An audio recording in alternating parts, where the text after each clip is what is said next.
thing I can see is my own silhouette. I'm getting stronger, step by step. The clock is ticking, but there's no time for regrets. I've been flying from town to town, from London to Taiwan. I've been all around the globe, trying to protect your soul. We are heroes tonight. We will fly above the sky. We are heroes tonight. Yeah. We are heroes tonight. We will fly above the sky. We are heroes tonight.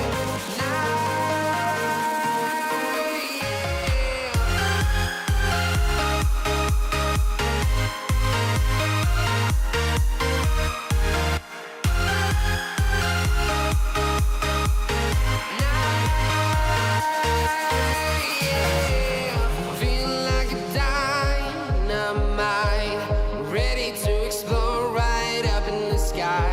I need you to listen, I need you to hear, and don't show any fear.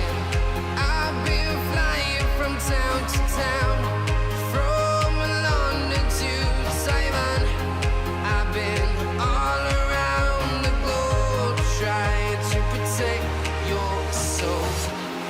We are heroes tonight.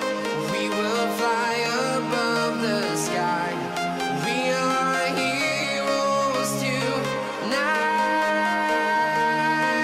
Yeah. We are heroes tonight. We will fly above the sky. We are heroes tonight.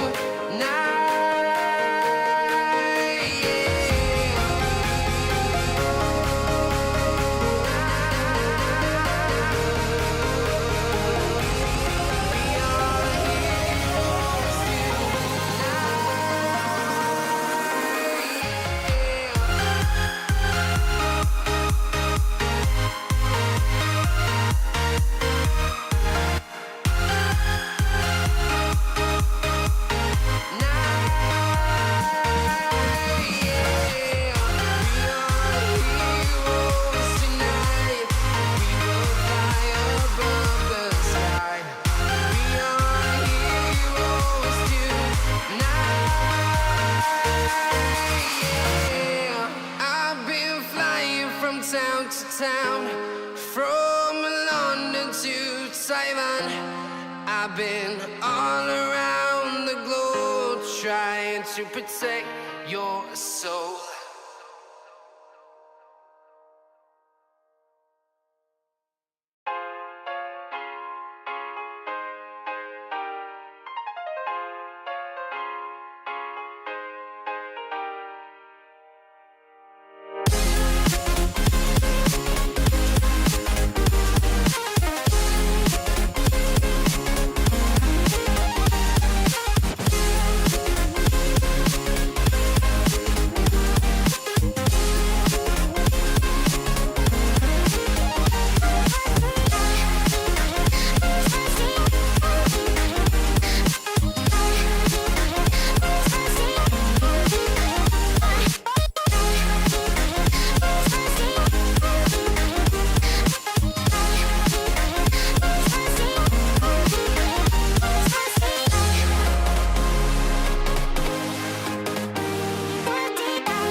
There we go. Welcome everyone. I'm Mark Power. I'm joined by the amazing Liam Chunks, aka Chunks, aka Chunks underscore UK, the one, the only. I've missed you, bro. How you been? Let's start It's there. been a while, hasn't it? It's been a long time. I've not casted PUBG since I can't even remember. I think the last lot of PUBG I did was some OC scrims a few months back. So I'm excited to get back into it. Obviously, the switch to TPP has now taken place, Mhm. which is something I got involved last year doing the Players Cup and everything. But now it's official with full TPP. So it's going to be exciting to see how things have changed, see what's been added, see what I've been missing out on. Well, you are the master of TPP. There's been a few updates. Obviously, that the guys and girls that have been working for this tournament will know, but for those that don't know, obviously.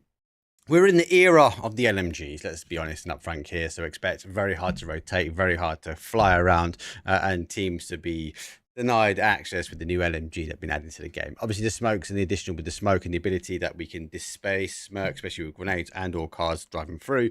So again, I'm interested to see how these guys and girls will hide.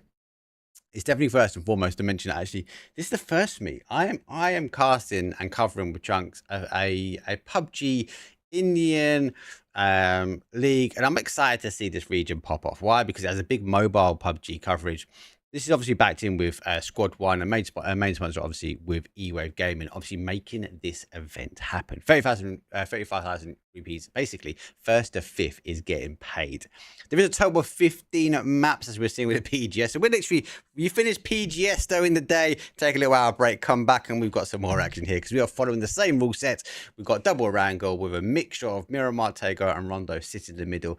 I like the 15 game format, Chunks. Why? Because it gives people I suppose the cream rise to the top. If you can get those average consistencies there, get those points rolling out game after game, you will find yourself bagging yourself some money. Exactly. It keeps things snappy as well. There's no sitting, three maps in a row, three maps in a row. It's very much bang, bang, bang. Got to get this done. Got to get your opportunities in there when you can. If you have one bad map, well, that's kind of it. It's on to the next one. There's no kind of methodical, okay, we've got two more of this map, so let's make this adjustment. And, well, that works a little better, but maybe we can improve on this. It's very much you've got to go in with a game plan. You've got to do your research onto the other teams in the lobby, and then hopefully it can work out for you. Talk about the research, obviously, again, thank you to eWaves. There is you can, exclamation mark leaderboard will take you to their website. You can just sign up. I just use my Twitch, just sign in with Twitch, basically. And then you get full access. You'll be able to follow along with the leaderboards, but you'll also be able to see things like the loop spots, you'll be able to see the replays and all the intricacies that come into this event. So as Chunks alluded to, obviously these teams will be looking to try and avoid each other early game, but it's not always the case. And I've definitely found that recently with Wrangle. Wrangle is that old school classic. Yes, we're going to play it twice today and there's twice as much opportunities, but Chunks, there's twice as many points on the line for these teams if they want to go get it. So for a team here that wants to prove a point, actually starting off in game number one may set the precedence for game number 5 here when we close things out.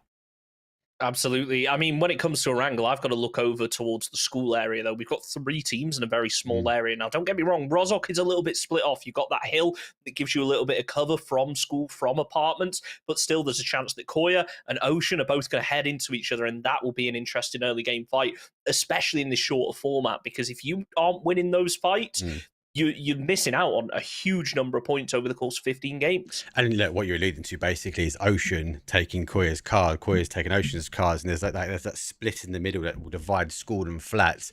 I'll be interested to see because Ocean does have the opportunity to come to that south side, down to that southwest, pushing back towards Pachinki because there will be some cars there, but that might leave the team exposed. And obviously on the flip side, if they go for a split here, Chunk, we might see advantage taken from school and flats. I'm not the biggest fan of flat. I do prefer school. I think it's easy to get looted and get fighting quickly. I find sometimes you get stuck in the trenches going through the flats trying to find the gear. So there might be a time delay, but again, definitely a fight that we should be keeping an eye on. Yeah, you got to go for those vehicles early, prioritize them, get them safe, get them away from your opponents. I know the reason you don't like apartments because you have to observe it, and that's a nightmare. But that is fact. Yeah. I think an interesting one is going to be if we do get any of those northern circles. You look at the drop spots. You've got quite a lot of teams landing down on that south coast, which, granted, when you take the island into account, is fairly central. But if you look up to the north, there's not a single team landing north of Yaz, which means if we get one of those circles, you're going to get a lot of teams rotating in around each other. Again, those teams around Roz school apartments, they're going to be rotating right past of each other. So that's an opportunity for these squads to get those early game points, especially as you mentioned that LMG meta. They are able to shred through vehicles. Yeah. So it might be a case where you have to hop in an EP, bank that you're going to get a vehicle on the other side. And this is what I'm really interested in. It's the first time obviously covering back with the LMG update, right? So I am really interested to see what impact it's going to have. We know the M249 can shred through vehicles. We know some vehicles have had a little bit of an extra buff, but I think the impact that gun's going to have is going to destroy, tear apart, which means we now need to be careful on rotations, especially as you mentioned, Chunks. If we see a shift up towards that north, or we see a shift down to some areas, because with the zone update as well, we don't have hard shifts anymore.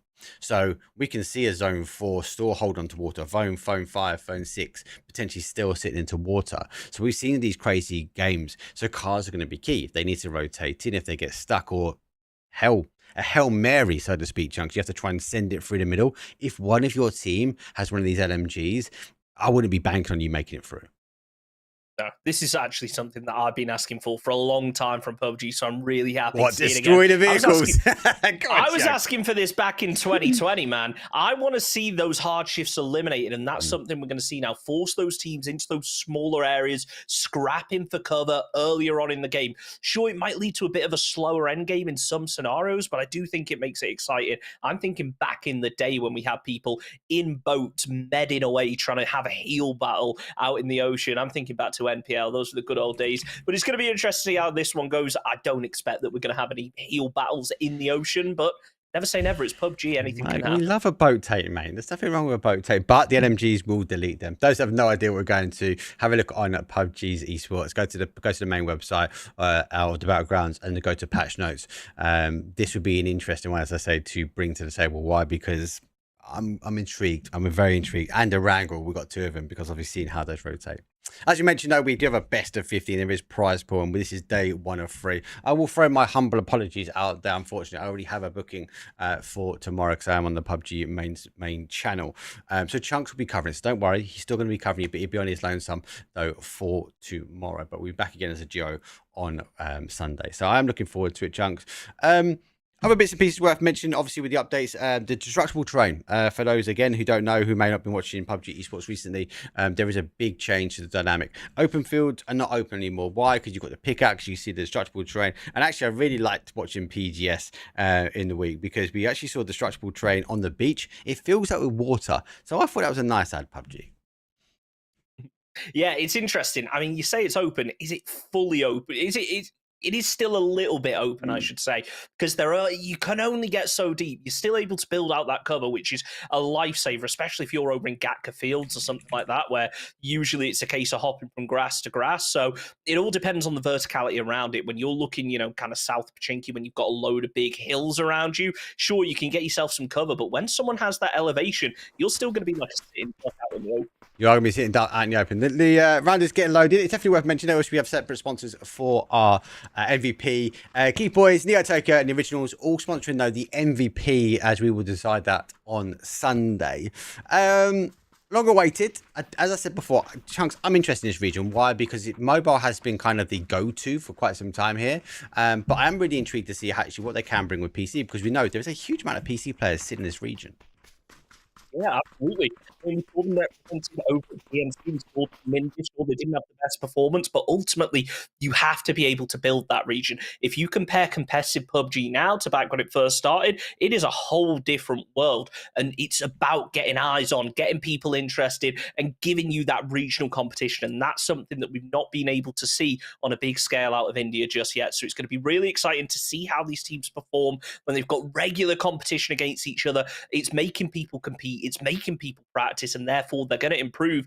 And maybe, at the next PNC, the PNC after that, we see things get better, and maybe India can start really leveling up their teams. Let's look, and you can't say any best than that. It is about those reps, and getting those reps in is key. As I said, we've got a best of 15, so there's going to be some reps here. These teams have fought their way to this point as well, and obviously the first is there are more seasons coming up. So again, if you haven't already, make sure you get involved in E-Wave Discord. We'll make sure there are links into chat so you'll be able to follow along. No really further ado, we need to get things rolling here. It is going to be game number 1, and we are going to be kicking things off on a wrangle. So we've got wrangle starting, a wrangle ending. We have it's going to sound weird, Chunks. We've got a wild card. It's called Miramar. We've got a wild card, which is also Tago and Rondo, which we're going to be mixing into the middle. 16 teams loaded. We are missing a couple of teams do have a 3, so bear with us on that one. But that's about it, really. I suppose. Let's get it. It's game number 1. Let's go.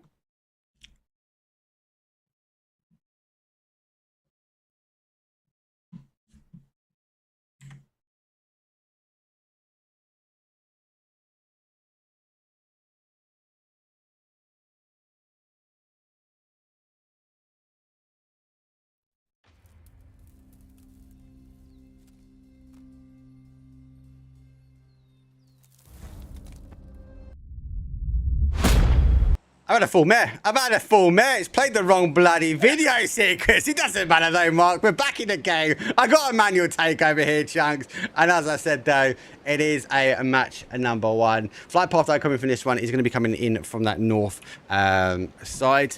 As it comes in from a northeast down towards a southwest. So not a bad flight path to kick things off. No, it should allow most teams to get where they need to go. Havoc might have some trouble. We might see them move away from their drop stock because it will be a little bit of a stretch, especially those southern teams. They're going to definitely be moving up to the north.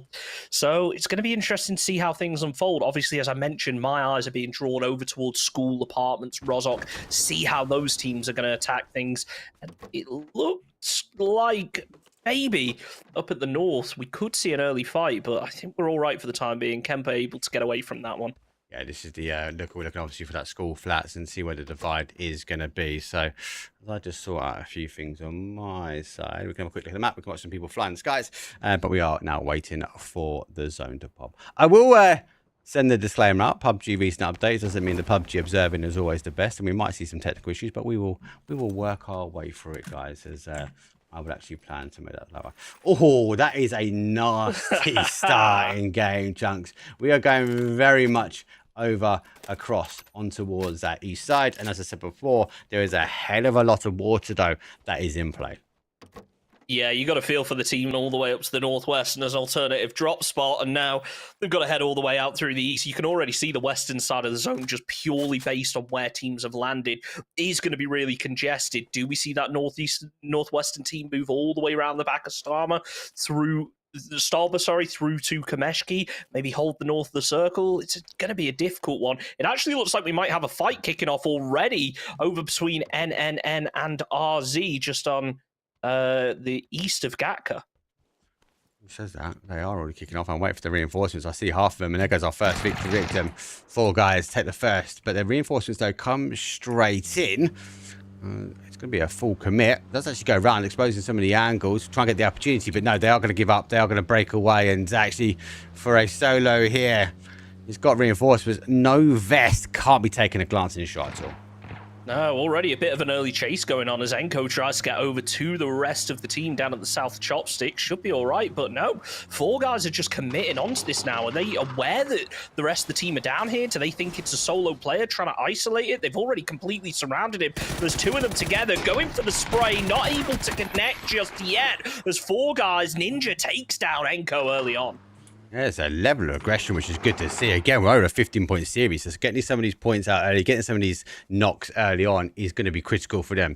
Now, that's going to be down. RZ into 2, so they have to try and back up slightly, but they are split. So they've got to be careful down to the final player. Now, for Crazy, he has to make a decision. Does he go quiet or does he go loud? It looks like he's going loud and proud. The iron sights at that kind of range is not what you want when you're trying to take a player out of a vehicle, and now it's like a dinner bell ringing. 4 guys are circling around, just trying to get a good read on where Crazy's going to be, and I think they've got it now. 17 bullets in reserve. This could be a tricky one for him. He's going to need to hop in that vehicle, try to make an escape, but he's being absolutely lit up by Rupesh right now. Crazy getting away for the time being, but a couple of well-placed shots could be the end of Razukin. Again, he's got no vest. He's struggling with loot. He's now going to work his way past, looking at Gak as a potential opportunity. But again, they are in full pursuit. If this region's got this and it is good aggression, bring it on, baby, because I absolutely love it. Speaking of teams in this area, we've got another one up to the north. That's a name I haven't seen in a long time right there. Pankill is in the lobby. Now, anyone who isn't aware, this guy played a lot in the North American region for a long time. I think he was based in Canada, moved back home a couple of years ago. Let's see if he's able to assert himself in this region as he hops back in the vehicle, wide open right now. Killer able to take down Cole, and 4 guys down to 3. 4 guys will now be free. The level of aggression needs to be tapered slightly, let's be honest. But I like it. They're up to 3 kills. They're down for 2. They might have the opportunity now to go for one of the blue chips, get one of them back. I can't see them getting them both. But an early couple of deaths, early couple of fights is what we want to see. Rest of these teams, though, are moving their way in now. As we mentioned, it is up in that northeast corner. So that northwest down towards the southeast is crested very much in that circle down by shelter / Milta. Lots of water in play. But remember, we're not going to see the zone shift away too early. It doesn't have to. It might do. It's up to the PUBG gods what they decide. Rotating through the forest here. Plenty of cover to work with. I do wonder whether Jadu's going to, take some shots just to make them know that that position is going to be taken. You're a solo player. Sometimes it's about just letting them know that you're there, keeping that distance. Shots kicking off now. Yeah. Big damage coming out. Ike's left playing in the lobby. It feels like it today. And again, the aggression is huge. Refusing to let him go. Goes out for 1, goes for 2, and 0 hour. Takes 0 hours from this map, and they will go out here. It's not even phase number 2, and they get caught stuck on the rotation. 0 hours, 0 points for that match, and a lot of points for the team that managed to take them out. But got to look over towards Yaz now. That's going to be the next port of call, as it looks like one of those players has been able to pick up the loot crate. But things so central early on, extremely congested when you consider it's only phase 1. Yeah, I think it just plays into this kind of zone shift. These teams know that it's going to be aggressive, so why not go a little bit more hyper? Why not get the additional points? Because that point average, if you can keep it up, you can keep it early, and that is what it's about for. Here comes the recall. So 4 guys do able to get their bodies back up as I'm going to come back. And obviously, they might work their way back towards Pachinki. It's going to give him an opportunity just to get reset. And they go again. Crazy. Well, he's crazy in love with the blue. He's got a long rotation in front of him. And he's going to be wait a long time before he can make his way back. For the time being, it's just a case of rotating, trying to find that spot. It seems like a lot of these teams really want to go central, though. Which, I mean, it can benefit you, but you kind of sometimes have to think outside the box. Think, what is everyone going to be doing? We need to do the exact opposite. You look down on that southern side, you've got teams rotating in, but in reality, if they had pulled up at prison, they'd be in a really good position, especially if they took that Pride Rock. Plenty of lines of sight. The northern side of the zone, as more and more teams start to arrive, you've got to imagine things are about to kick off.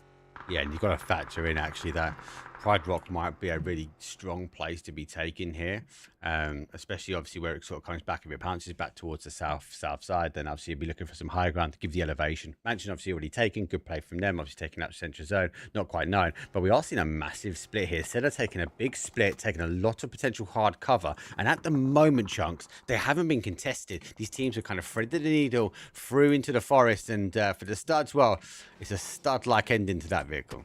I mean, they've got a dip that they can play, I guess, but they need to actually make it there before flipping the vehicle next time. Shots already coming out from those hanging guardians down to the south as Wikirex throws down a smoke, trying to get a little bit of cover. King has been able to take down retired Bolter, though. The stud just caught out in the open. They're going to be stuck relying on these smokes. They have got a teammate coming in another vehicle, maybe going to be able to give them a bit of a pickup, but no, he's just pulled up with the LMG. See if he's able to get some shots down range. It's going to put out double MG for this team as well. So that's going to be a huge farm of ammo. This will happen. I think the car bait is to get the car out of there and go, actually, we're not there anymore. So might take guys off. And part and parcel of that will be because of that zone shift. We do go down to that south side. We do go down, as you mentioned, towards that Pride Rock. And so far, no teams have entered in on the south side. But we saw how clustered that north area was going to be, and now with that phase 2 pop, it's going to get even worse. You've got to think some teams are going to stick to the coast, try and come in from the south when they hear just how many shots have popped off so early in the game.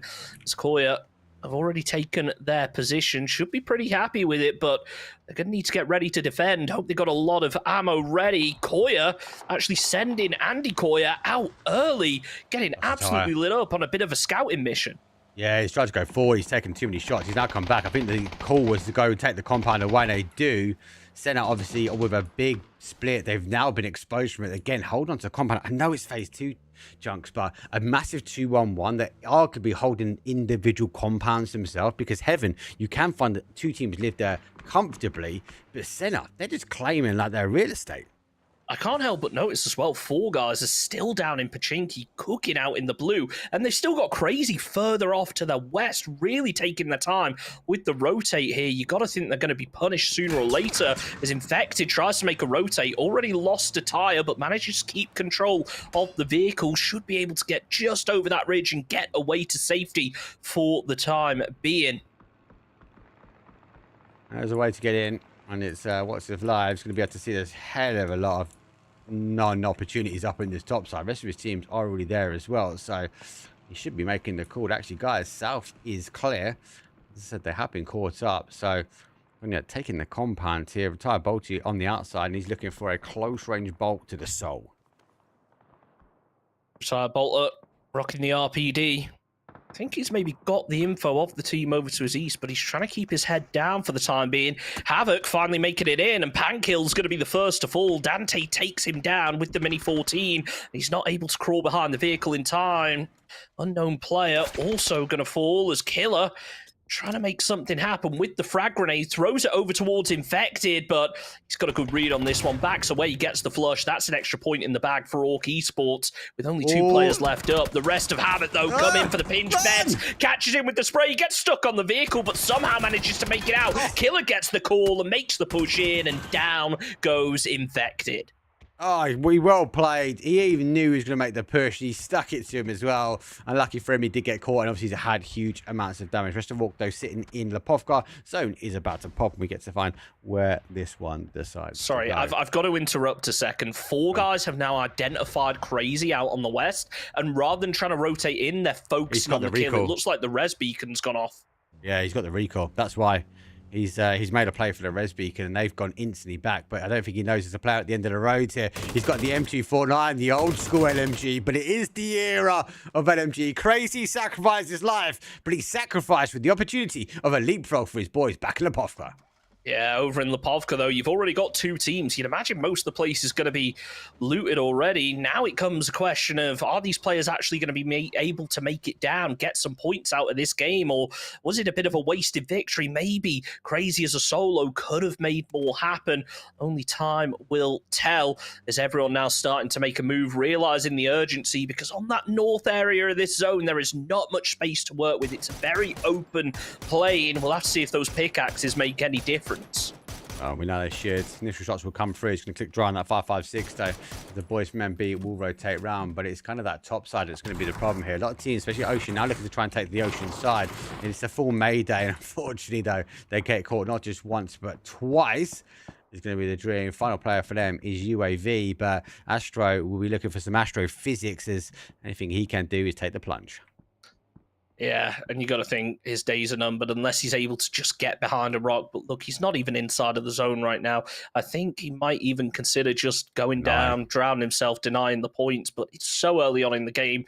1 point, is that going to make all the difference? Just try and sneak your way in, as Yui Red absolutely sending it in, getting lit up from the north. But they put themselves in a really good spot to try and gatekeep the team rotating in. The vehicles are wide open. Crew comes in with the nade, but lands one of his own. Cypher catches the damage. Suman goes down. And Yui Red, they're getting third party by Codex. Oh, two goes down. Great nade for them. LMG obviously has fallen down, so be careful now. Rotation to come back from the other side, though. Has the opportunity, just uses rocks nicely, as unfortunately for Speedo, he's getting caught in the back. There's 1, 2 done. You can hear the LMG raining. The car says, no, I need to dive myself into cover. And Speedo, well, he got up to about 5 miles per hour, but maybe an opportunity to get one of the boys back if he's quick. Look at this. We've got another team also now regrouping. The BZ nade comes in. It's a little bit too short to take down Speedo, but the third party finishes off his teammate. It's only Speedo left up. Don't forget about Astro, still just swimming his way in. Now, can Yui Red make anything out of this? Only 1 point so far this game. He sees a player opting not to peek just yet. Doesn't want to give it away. The Molotov lands perfectly, and Sreeram finishes off the job. Comms weren't clear there. He saw him, and he was like, I'm going to throw money at him, but didn't call to his boy. And his boy's like, why are you throwing money there? But lucky enough for him, he got a bit of a pass. Back towards the urban ending, which could be Lepovka. We're going to wait for the zone to go. Great grenade anyway. End things out. The Orcs are no more. They've been swept aside. Zone shift comes in. Holds on to Lepovka a little bit, but we do have that west hill, that dangerous hill that's so exposed. And again, teams sitting on the outside edge. Kuzan goes down. Firoz looking for a player in that vehicle. What does he know? Spray's already finished off the job. Gyrotoxy. Oh, that vehicle is smoking. Might be able to make it safety, though. It's found arguably the only vehicle inside, only building inside Lipovka right now that isn't taken over. But look at that. Ake's right there with the links, ready to take the shot, was not able to land it. Gyro might have just managed to survive for the time being as more teams rotate in. Got to get some love for the names, though, innit? I like that we got Hikatori, Axel left. Absolutely love it. Studs, and he's now down. Bolty's going to now try and hold as the Rixie is going to try and maybe get that red. Smoke does come out. Grenade will go forward. It might come off the backboard and bounce back. It does. That's a bit of splash damage, but not enough. And then I should be able to try and hold. The Bolt is going to be key for him now to try and stop the shot. Opens the door, close it, lets the guys get in for the res. So for the Studs, they should be back to a 4 anytime soon. Let's see if Bolter can come out of retirement right now. Rocking the Bolt is epic, taking some damage out in the blue, just trying to set up a bit of a smoke wall, but shots are just being peppered through, catching him further and further. Epic still alive, far away from his teammate of King X. I'm not even sure where he is right now. Right now, it's just a case of trying to get those meds off, trying to survive. As soon as he makes that cross, you got to think they're going to start spamming through, and down goes Epic. There goes King X. He's in the trenches, so element of safety, element of in zone at the moment. But he's going to play this one now out as a solo. We are phase 4, so this is kind of normally where we see the fighting starting. But for this region, the start of fighting starts to get towards the end. 12 teams, 35. Well, he waved his way out and made sure he had the clear on the shack. 4 guys, the 4 that started strong, the 4 that induced a huge amount of damage. Grenade will go through. Rupesto dodges the grenade on its way back. Now it's trying to step up one more time. M249, as I said, in hand, but it has to be careful. He has one more grenade he could use perfectly if he times it right. With a wait in with that M249, plenty of bullets left in the clip, but all it takes is one well-placed nade. It seems like everyone that landed went through the doorway, goes to the peak, it doesn't work out. Ake's left, going to be the final player left up, and shout out to whoever said Ake's up and Ake's down are both benched today. I love it. X left says, I want more. So he rolls straight up. One of the reses just about done. X left, though, takes over that position, trying to find the opportunity. But he has the grenade. He has the heavy utility. One goes in, one goes out. Molly does the damage, though, as he goes for the C-swap as he tries to clear things out. And he gets a grenade. So an exchange happens. X left needs to try and get out of this one. But he jumps out of the safety of the vehicle into the fire. He will fall. And for 4 guys, it's phase 4. This is going to have a sting. I mean, the tank in blue damage, Rupesh able to get into the blue by the looks of things, but actually shots are coming through from Havoc up to the north, left with only 2 players up. And those 2 players are the only ones that are really inside the circle right now. You've got a couple of players just over on the east in Lipovka that are barely able to stay in. As Ake's right looks up, lands the link shot, but it's not going to be enough to finish the job and ends up getting caught with a headshot. Down go Reflex Matrix. So hold on, we've lost left, we've lost right now, right? Let's see where we go. Retired Bolshy retires maybe towards the LMG. Again, a share of 7, so you need to be careful. 116 is going to chew through the RPD pretty quickly on the 762. Fighting again, what happened on typically the wrong side of the town, which I'm going for though. But Ocean's up to now 7 kills. As they get a quick kill confirmed though. As Liberty, well, has the opportunity to fry Liberty nade through the window, but it's not going to be the case. Oh, we got more to kill. You love to see it. Cyroc's not going to be happy to hear it coming down on top of him, though, as Kira pulls up, spins out the vehicle. Not sure exactly what happened there. Maybe missing some tyres. It's Rupesh, the final player of the 4 guys, trying to look down the hill. Not able to spot out Kira just yet. Never say never, though, as the headshot connects. One more bullet should do the job. It's the blue zone that finishes off the kill, though. It is. Do you go out? Do you exchange it quickly? It's phase 5. It's going to have a sting. So he's already got teams holding him out. Just be cautious on that south side as they do approach in. Havoc, though, are in such a good position. The fight here for the Stars will continue now as they will look to try and charge forward. Wiki Rex got the RPD. Goes to the reload. Studs. 1-1-1-1-1-1. Drops down. Just out the front, and the BZ nade going to be a little bit short, so this building's clear, but they're still not inside of the zone here. They need to try speed up, because the last thing you want is to be caught in one of these fights. That zone pushing in, that time pressure can be so decisive. As nice shot from Div Karen. Yeah, it puts him down the roof. That's from Narnia as well. Downhill, windy in the valleys of Erangel. Has to be careful. Sees one, gets the opportunity as the animation does not help. Goes for the spin on the other. Ace in hand, one of my favourite guns at the moment. Takes the headshot down to 42. Has to go for that reposition as the RPD is going to make the charge. She actually swaps over towards that sawn off here, Chunks. And if he opts to go stack up, he has to stack up with a buddy, but he has to hold because he has the opportunities now to try and get the res. This could be big from Div, though. 3 mollies, throws one onto the top floor. Not the right read. He's got a shotgun in his back pocket, so he could hold on to this position for a while. He's just about inside of the zone, so can really bait studs from pushing into him. Goes for the boost, realizes just how little time he actually has left. Ready with the shotgun. Pre-mollies it, or is he going to? Maybe just waiting a little bit longer. Flashbang plays perfectly. That could be the cue for studs to push, but the molly's going to slow him down. Yeah, if I was wondering, he wasn't going to throw that money then. Let's go back towards the zone shift. Zone shift comes back out their way, so we do leave the town. We are heading back in towards that northwest corner. Shotgun exchange as well. 4 guys eventually do fall down, but 8th place. They find themselves an extra placement point. Again, impressed from them game number 1 here, Chunks, because it has been a huge level of aggression. It really has, and gotta think, some teams it's benefited more than others. Really nicely placed flash, and the shotgun finishes off the job onto Wiki, throws down the Molotov, trying to get the flush or maybe get a second knock. He does have the opportunity to jump out the window, but once he does, that team are going to realize very quickly, but ultimately, he's got his team an extra point on the board, which counts for a lot when you're down to that solo player, and the zone has shifted in his direction. Oh, so he does buy himself a bit more time. What a perfectly placed flashbang, yet again, perfectly timed. And he gets the third as well. Nicely done from Div Karan. Rats. They held on. The Rat Hunters. What a play. The flashes 2 out of 2 to perfection. He's in a top 6 scenario now. Additional placement points are happening as he gets 2 for the price of 1. Look, obviously sitting in the middle now for quite some time. They have been down some numbers, but have been controlling the zone. So have the opportunity now to dig their own trenches that they can lie and wait. The rest of these teams, though, after leaving the urban area, they've got to get moving pretty quickly. And they'll be struggling here. So they do take a huge amount of damage in the blue. Hikatori's not Hakatori. Maybe he can get the driving speed back on. And Veds, well, he finds a position, though. And Hikatori finds safety for now.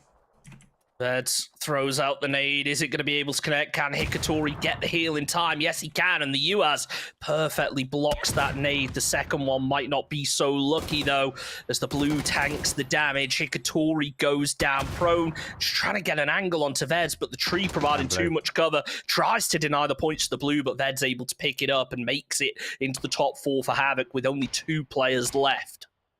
Only 2 players left alive. FF, our frag fusion, well, not many of his kills have come to them too. And we know one of them came from a mortar, the other one from a bolty, so might not be as fragged as we'd like to see, but at the moment they are in control. It's a 4 versus 3 versus 2 versus 1, a nice 4-3-2-1 at the end, as we do enter into our top 4 for game number 1. Worry about the Rat Hunters, as the LMG shotgun. I wonder how many more flashes he's got and how many more teams he can expose. And that push just fell apart for me. It was 1 at a time, and for them, it wasn't going to be the case. Koya, 10 points so far this match. Plenty of kills. Now it's a case of whether they can clean up and get themselves the win to go with it. Havoc down to just a solo. After taking this position early, with only 2 players, it does leave you vulnerable. There's a lot of area to cover on this hillside and a lot of places to get shot from. It's 2 solos, a trio, a 4-man, all still remaining. And now it's a bit of a slow burn, just waiting for Koya. Or should I say Koya waiting for teams to make their way in. And there it is, that destructible terrain, making such a difference here for Havoc. Killer will probably be out of it if it wasn't for this hole. The thing is, as well, you're right. And look on the other side, right? Kuya not having the pickaxes, they're not digging down. They're playing the edge of the zone. Now, they've got the zone, so as long as they can hold that sort of, I suppose, that east side, but they've got a lot to hold here. The FF need to try and get in. Need to get in here. The Rat Hunters need to maybe take one step, a leap of faith, maybe, to be back in towards the zone. But it is a full control. I think he gets an idea. The grenade goes towards that down Dorito. And maybe the sound cue now of that boost will be enough as he looks to follow with more utility. Just getting those boosts ready for the heal. Doesn't want to waste everything just yet. The nade landed close, but you got to wonder, do Koya know that this is the position? Do they know he's roughly in that area? Was that just a lucky bit of damage they were able to connect with? And when you got 4 players up, you think if they'd identified a solo, they would have made the push. And there it is, Firos lands the headshot. Down go Rat Hunters. Koya taking out the Rat. And now, with 3 teams left. I'm impressed with Rat Hunters, mate. They might be my MVP. Let's see how he gets on. Like the headshot. Back to answer your question, though, Chunks. I don't think he does know. I think he's cautious of those Doritos. He knows there's a burning card there. So he threw the grenade in between the Doritos. That obviously has done a bit of splash damage, right? But nothing enough for Killy. He hasn't moved. Now, he did make the sound cue of popping energy drinks, so we'd expect him to not give up too much of this train. To be fair, I can actually have a look. Yeah, you can see them. They have marked it, but you can see that number 4 map on the bottom side is slightly bigger, like slightly further away. So I don't know exactly where he is at the moment. So this could work out perfectly right here as you see FF sending a player over in this direction.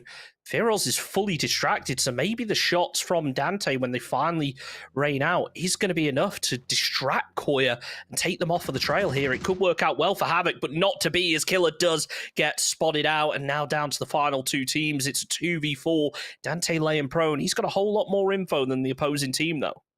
He does, but look at the zone control the guys have got. They've literally lined up now on the dot. They're okay. They're the FF. Well, they're going to need to be something special.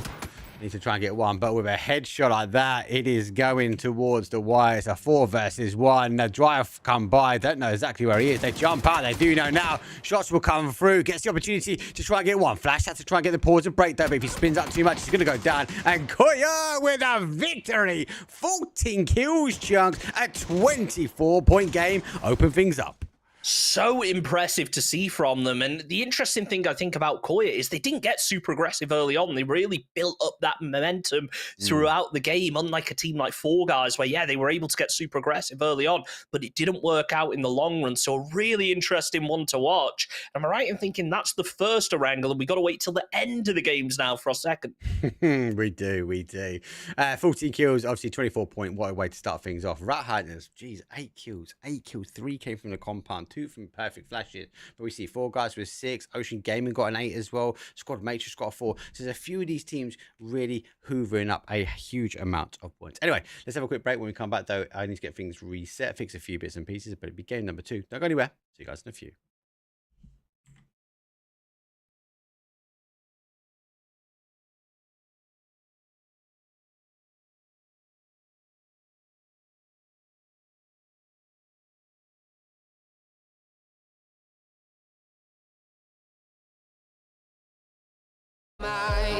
Ready to explore right up in the sky. I need you to listen, I need you to hear, and don't show any fear. I've been flying from town to town, from London to Taiwan. I've been all around the globe trying to protect your soul. We are heroes tonight. We will fly above the sky. We are heroes tonight. Yeah. We are heroes tonight. We will fly above the sky. We are heroes tonight.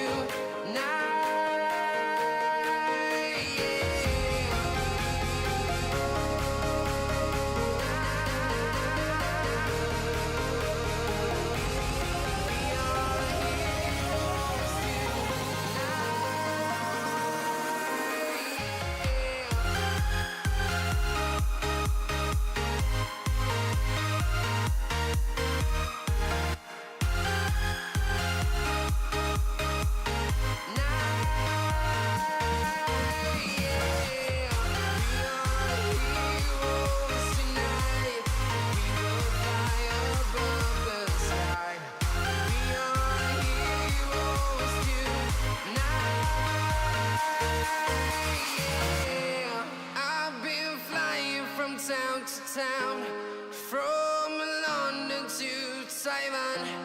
I've been all around the globe trying to protect your soul.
I did a thing.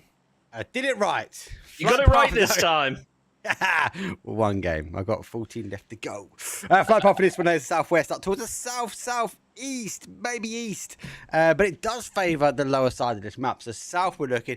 A zone shift towards north could be quite chaotic here, Chunks, but I'm all for it.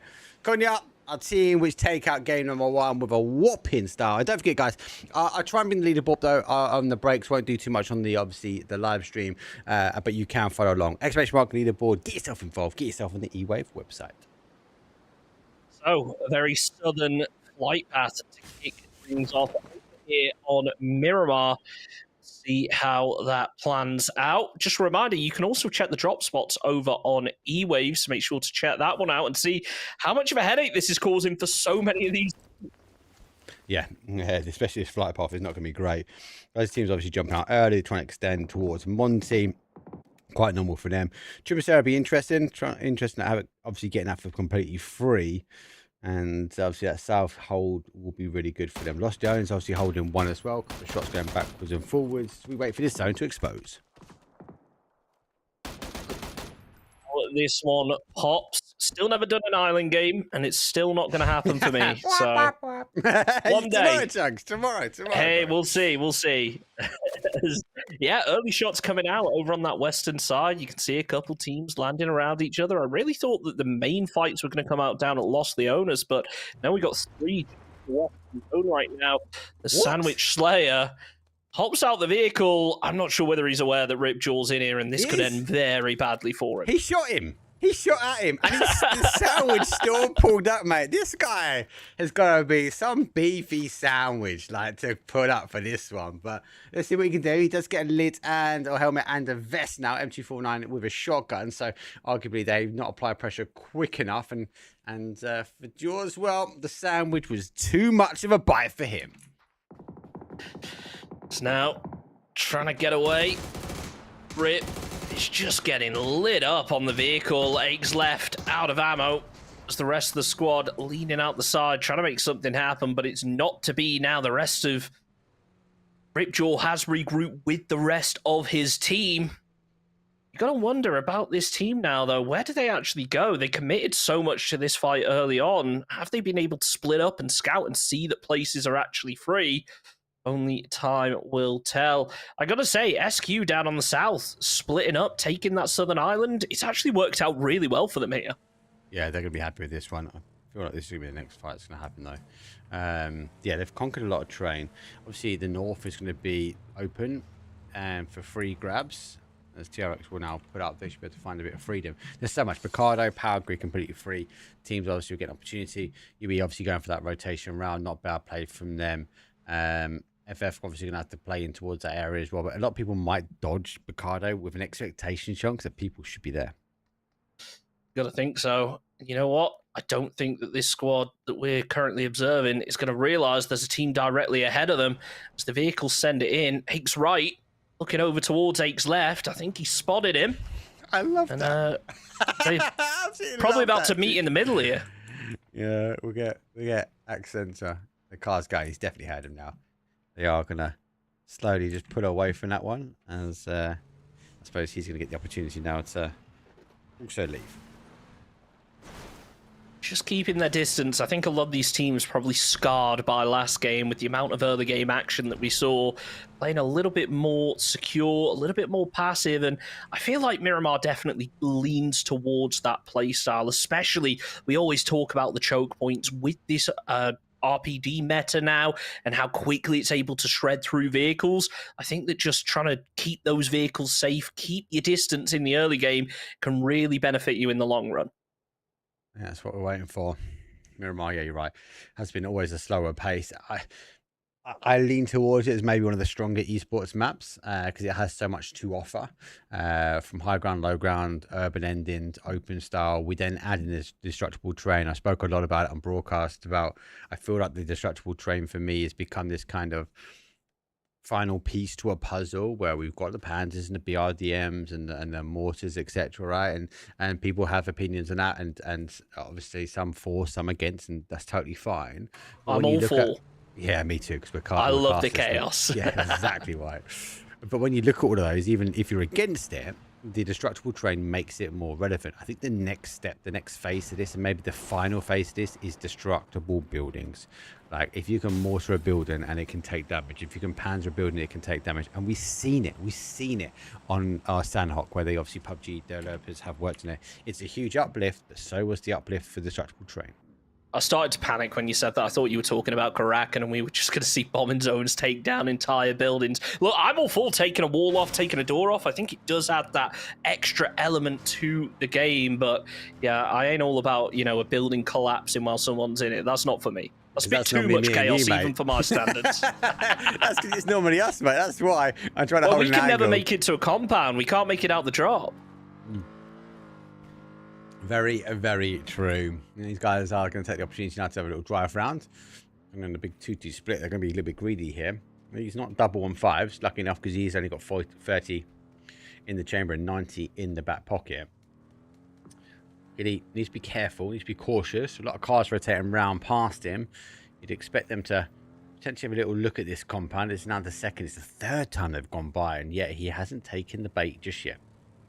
You got to remember Havoc as well. Sure, they were able to keep a player up till the late game, but they did take a lot of damage early. And while they got the placement points, I don't think they got a huge number of kills in the last match. So probably wise of them to be a little bit more cautious about how they approach this. But I think with how split up this team is, it could cause a lot of problems, especially when you got Firoz, who's not giving his position away. Shots will come out from Firoz's teammates now as Koya looking out. Killer was spotted, but opting not to take the shots. Unknown player, the first to fall from Havoc. Ripjaw tries to return the fire, and it's not going to happen. Ved's able to get the trade. Firoz pops out, gets Killer down, and Havoc now starting to face a bit of trouble, considering they were thinking they were safe a couple of seconds ago. And for the flush, they do pull up. So Havoc, though, have been swarming this compound. There's a 1-2, but they should be able to get the res. We'll be able to get the information that is what is going on right now. So there comes a charge, maybe a post of a grenade as they look to try and queue. There goes the flush. Grenade comes through, looking for a knock. Doesn't quite get the re-knock or the knock, though, but it is stacking up a 2 versus 1. Firoz with the molly, just trying to prevent a push, but it's infected from long range that's causing a problem for them now. Killer has the nade at the ready. Not sure whether he heard that player coming. Oh, he certainly did, because that was a lot of damage. Peeks out, finishes off the job. Kidlam goes down. Now Spray trying to close up the distance, does so, and gets the headshot as a reward. Only Ved's left up from Havoc here. Let's see if he's able to pull this off and make it to the late game like Killer was able to previously. RPD, and that's going to have an impact. He needs to back off that wall slightly so he doesn't get PUBG'd and shoot towards the skies. Third party now looking to try and come this way. It's phase number 1, still a large amount of kills already there. T-Rex, though, going to crest on the outside edge. But for now, Reds does get the opportunity. Grenade, well, it has been pulled. Doesn't get let go, and he looks to try and close the gap. And for them, they will fall. Game number 1 winners. Kunya, still hold on. Havoc really struggling in these early games, and let's not forget those shots from the teams that were nearby. They're also starting to close in. It looks like they've been given a little bit of space. As what is going on up there? A little bit of a team knock, taking down their own players. So TRX in a little bit of trouble, but hopefully should be able to get the revive, as now the zone has shifted down to the southwest, and it looks like most teams going to consolidate down towards Chumacera. Yeah, I do like his endings. Again, my drop spot for Miramar. So Chumacera is obviously hyper aggressive, can be, but also can hold on to so many bodies for so long. Maybe not for this region. We know you guys like a little bit of aggression. So with 4 guys driving around trying to find the next target on the block, or should I say the first target for this game on the block for them, they'll find themselves a free compound just down the road. You say this region likes a bit of aggression. 4 guys were the team that was super aggressive in that last game. Sure, they took their time to get into the zone, but that's only because they were hunting someone down for the majority of it. This time, The exact opposite being true. Sounds like they maybe heard the vehicle up to their north, but decided not to give chase this time around.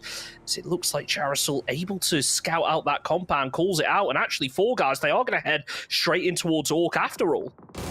Oh, go right through the middle. I think they're going to Chimicera. Going to go try and go for the hold. There's 1, there's 2. The Valley of Death doesn't quite live up to its name just at the moment, but I speak too soon. Konya finds the first one on the rotation.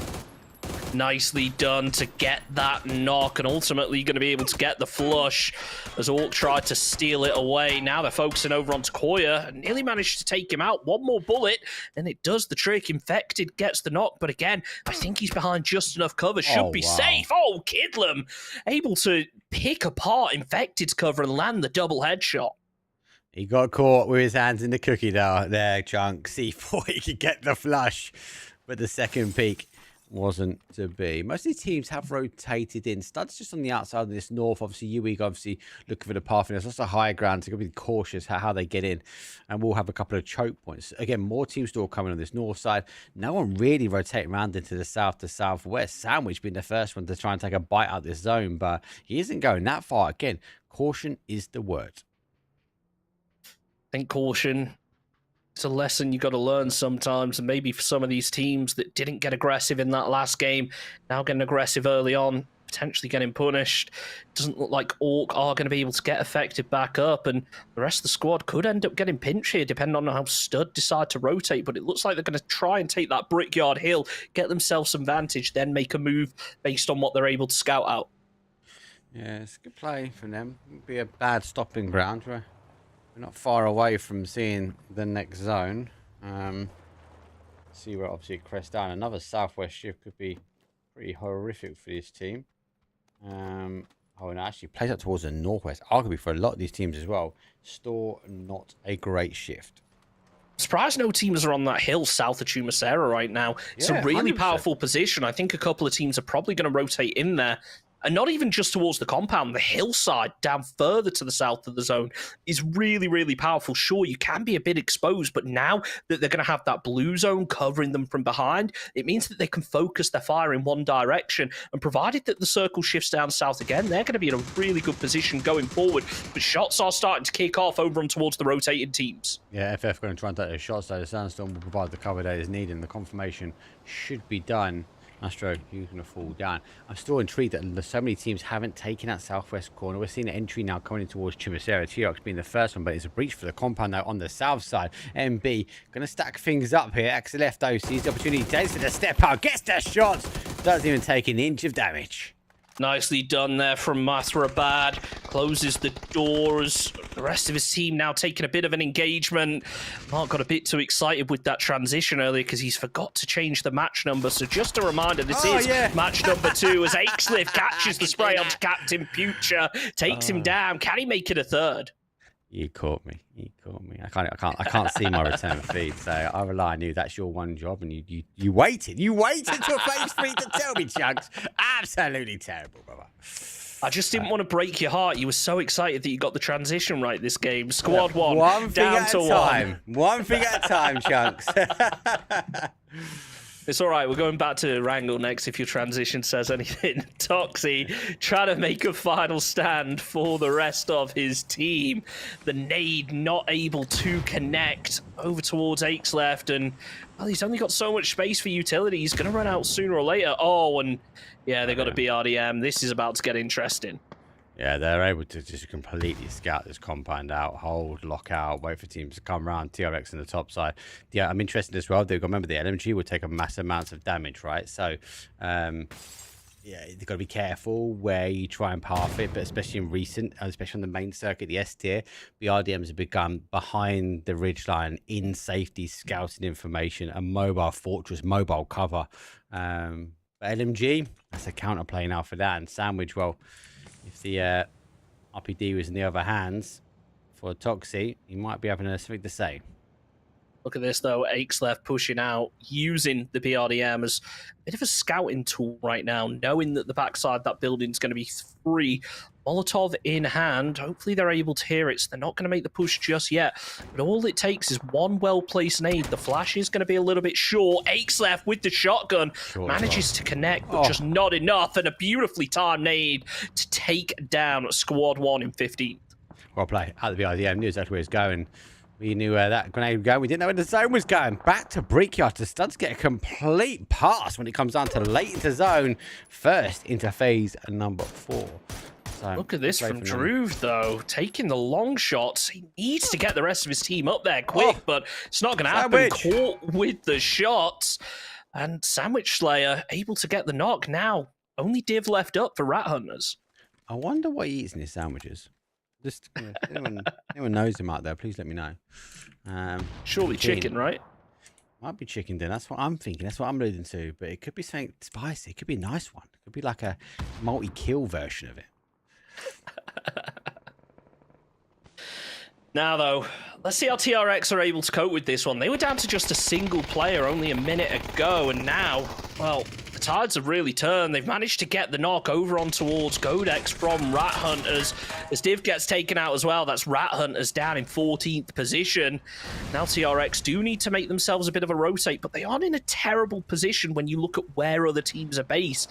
They could wrap around that south side and not face too much trouble, unlike Epic, who's in big trouble, but it doesn't matter. He peeks out, gets the knock, down goes Spray, and now he's worried about behind. 180 spin into a knock. Jeez, someone called Tony, mate, because we've got a Hawk on our battlegrounds. He eventually goes down, reposition will happen, and they should be able to get the res for our game number 1 winners, though. They're up to 7 kills, but they are down to 1 solo ranger. And he will go to full sky high as he launched that car into the oblivion. Has to go for that rotation run. Okay, will fall down. That's 13th place for them. 12 teams now remain. He does get to put up now. He has the AUG in hand. Grenade in the back pocket, ready to go. We'll send flight to that one. He only has a molly to follow up things. That bounce is not too bad. Should get the re-knock.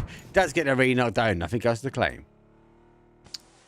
Down goes 0 hour as Andy manages to get yet another knock and lands the nade just before it. He is putting in work right now. 5 kills of his own.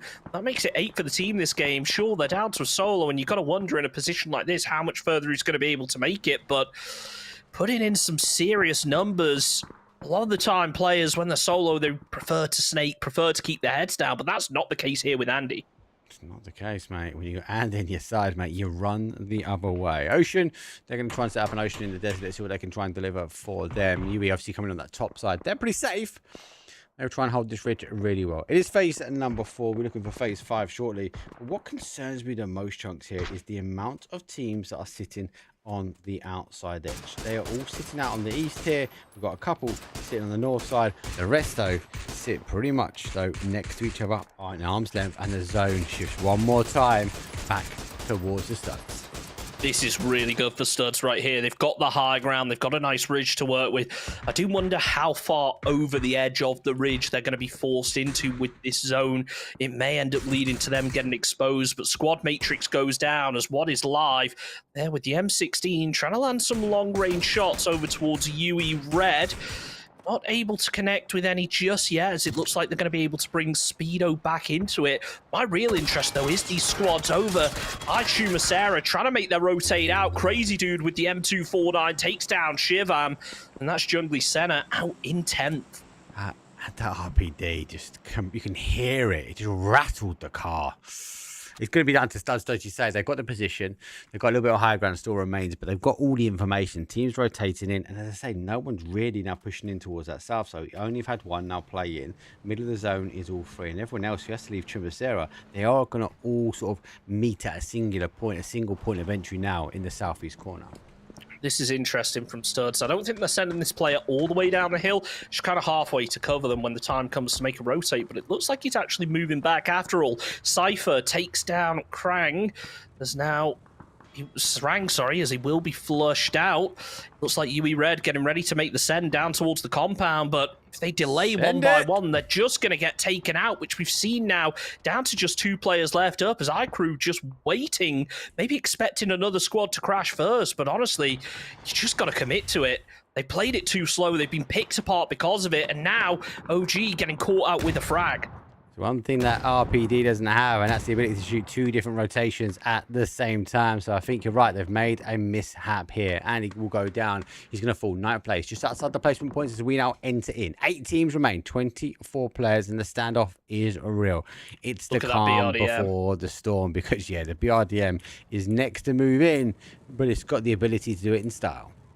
I like this from them. They can see those 2 squads battling out down the hill. They're adjusting around. Oh, and they've got a crate to go with it. This could be a very fortunate game here for MB, as the mortars will get launched up. Are they going to land? Seemingly not. Looks like there was a car or something parked over there. Maybe not. Are TRX trying to make themselves a dip here, or do they think there's a player in this direction? I'm not sure. Like, why would they need to come back this way? You'd make dips in towards the middle, right? I have no idea. Crazy dude going crazy with the MK12, though. Able to take out one of those players on the top of the hill. That BRDM starting to smoke. Yeah, they stopped. They actually was taking some shots back this way, and as a result, they've lost one here. MB making a push, maybe making a stance and throwing their weight around. Nades will go out. They do go to try and challenge it head to head. Don't need to move just yet, though. Axe left will try and hold. Sandwich there. They're looking to try and make a sandwich this one. He'll post the envelope through. And there's the filler. There's 1-2. Steps up towards the other side. Axe left, though, steps into a world of problems. Sandwich needs to get out of here, but can he finish off Jerusalem? No, he can't. Gets taken out. 7th place for them. And a player will now be knocked. Can they get the revive? That zone is going to start creeping in on their back. Srerum sets himself up a flash, getting ready to peek over. He's got the RPD, but he's not got a lot of ammo, and he's not connected with a lot of those shots down towards that split squad. They are in a 2-2 as the mortars start to get a little bit closer. Yeah, just outside edge. Okay, this one sounds pretty close, though. Ooh. There's an instant headshot. If they peekaboo over the top, he needs to be careful. Yeah, they are getting closer and closer.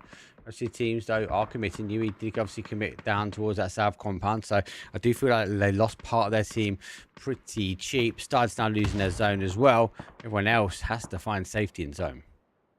UE Red, by the way, they did manage to make it over into this compound, but let's hop on board with Frag Fusion right now, as Crazy Dude will be taken out. Villain just laying prone, using that TPP to get a bit of a read. He knows how many players are up there, but is he going to make that peak? Remember, that zone is closing in. It may look slow, but I'll tell you what, it's adding to the pressure quickly. They've sent out a vehicle, so now only 3 in position, but Villain just waiting to peak up. So careful. He hasn't got any meds. He's very cautious about what he's going to try and do here. Studs go towards the center. I think they go slightly early. 7-4K will just sit tight and lay low for the moment. The rest of the fight, though, will be happening on the outside edge. Obviously, Studs maybe not knowing that TRX was here, but they don't last for long. They do some damage, but for Studs, they've had the West all to themselves. Certainly have. As UE Red start to get a bit more aggressive, pinching orcs into 2 buildings, but the knock comes through. Only iCrew left up.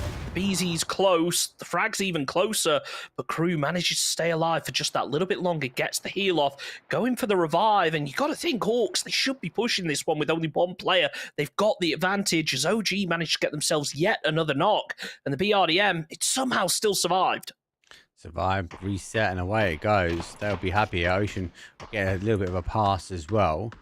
For FF, well, despite getting completely dispatched, this will keep them in cover. But look at the life on it. It's not great. But no one's really expending ammunition towards it either. So he can sit, he can wait. He's come off the back of the front seat to avoid that Lynx causing him problems. And he knows he's got a team over the other side of the ridge. Stud's not wanting to peek it, though. It's interesting. I think they're more worried about exposing themselves to teams across the field than they necessarily are the player below them, just paying attention to the audio just in case anyone tries to sneak up on them. iCrew sneaking up on the Orcs right now. Trying to make something happen. Smokes up. Will break that line of sight, but not towards Speedo. Speedo falls to Surav. There's now iCrew. He was about to peek out the side, but it looks like Surav has been caught up by an opposing team. iCrew's got the health advantage. He knows there's a player knocked, almost gets greedy and goes for the flush. He hears him close, but he's not able to make anything out of it. Surav with the RPD finishes off UE Red. Now we're down to our top 3. I think I've just crashed. I crashed. Hold on, I can do this. I can do this. I can do this. No, I'm back. The problem it's is, just guys. A ping. You know, it's when I'm connecting to a server which is not my region based. Problem I've got is update season is never the best for PUBG when it comes down to the observing. The observing sometimes becomes an afterthought. Map stream still in, so worst case we can always swap over to the map stream if needed, and we can make it into first person. 3 teams now remain. The Studs, they've had a pass stove chunks, zone after zone, west shift after west shift, and west side becomes their name. 10 kills up, BRDM out. UE will step aside now, and for 4K, well, back in the trenches and back living in the smoke. I like this from Suman. Use the smoke, use the vehicle, use the dip. Try and make something happen. It looks like he wanted to peek over there and needs to be careful, though. It's very easy to spray through one of those smokes. If you can see the head of your opponent, Cypher will fall to 1-1. As now Studs start to take complete control of this zone. They're the only 4-man left up, so they just need to isolate the fights. Ocean Gaming, Sriram gets taken down extremely low, but will be able to make it over to the tractor for that little bit of cover. Studs just can't get distracted. They need to focus their fire. Make sure the comms are good. Identify who's covering what. That third person being used right now by what is live. Sriram just trying to find the peak. I don't think that's going to hit. He's trying to get rid of the cover, but the long arm throw is not going to be that long. Grenade will come back. That one bounces better, causing damage. Not the case. The blue zone will get him shifting. Problem is, Chunks, he hasn't got any smoke, so he can't give himself a bit of a breakaway, a bit of a gap, stop place. He makes the charge, taps outside on the outside of the smoke, though. Shots will come through, but safety, though, as he does fall down. It's a 4 versus 2. Make that a 4 versus 1. Ooh. Just to try and nice get a headshot, though, from Sriram right there. It's not going to be enough. The Studs win the game pretty decisively with 15 kills. Really aggressive early on. Able to take a really strong position as soon as that Chumacera circle popped. They were the only team down in the southwest, pretty much uncontested, and made the most out of it. Yeah, they did. They made it. Again, another massive. We had 24 game number 1, 25 game number 2. So back to back, a team is hoovering up, or a singular team is hoovering up a big portion of the lobby. Cognac did get another 9 kills, but they fell short on the placement points in this game. So again, our winners though only with 9. But again, a still good point average. Love to see Ocean back up 8 kills for them. So again, another good consistent game. Let's have a quick break there. When we come back though, it's the other wildcard match. We're going to Tego, we're going to Rondo. I'm going to make sure I update everything, and maybe this time I'll get it right. Don't go too far, guys and girls. See you in a few.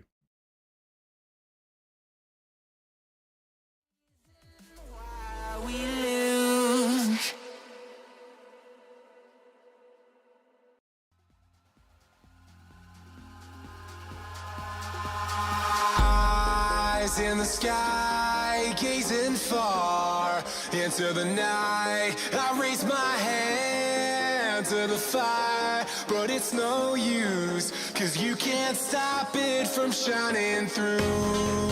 It's true, baby, let the light shine through. If you believe it's true, baby, won't you let the light shine through for you.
into the night. I raise my hand to the fire, but it's no use, 'cause you can't stop it from shining through. It's true, baby, let the light shine through. If you believe it's true, baby, won't you let the light shine through for you, for you, for you, for you, for you, for you,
Walking alone, the streets are empty. The only thing I can see is my own silhouette. I'm getting stronger, step by step. The clock is ticking, but there's no time for regrets. I've been flying from town to town, from London to Taiwan. I've been all around the globe, trying to protect your soul. We are heroes tonight. We will fly above the sky. We are heroes tonight.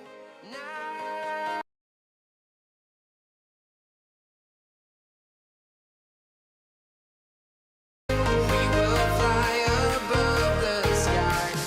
We are heroes tonight.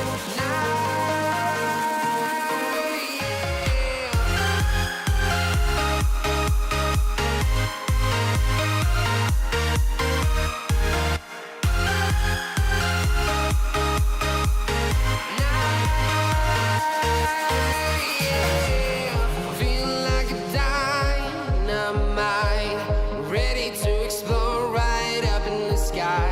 I need you to listen, I need you to hear, and don't show any fear.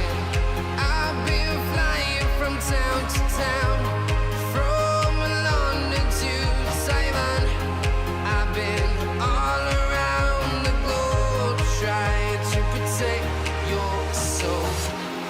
We are heroes tonight. We will fly above the sky. We are heroes tonight.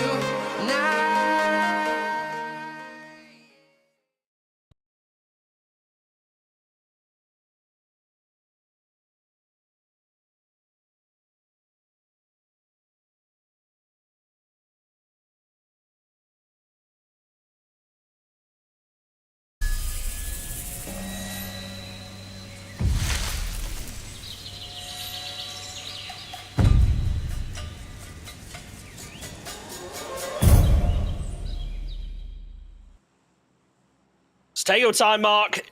It is our second to last game of the evening. Right now, it's Koya who are out in the lead by a pretty significant margin.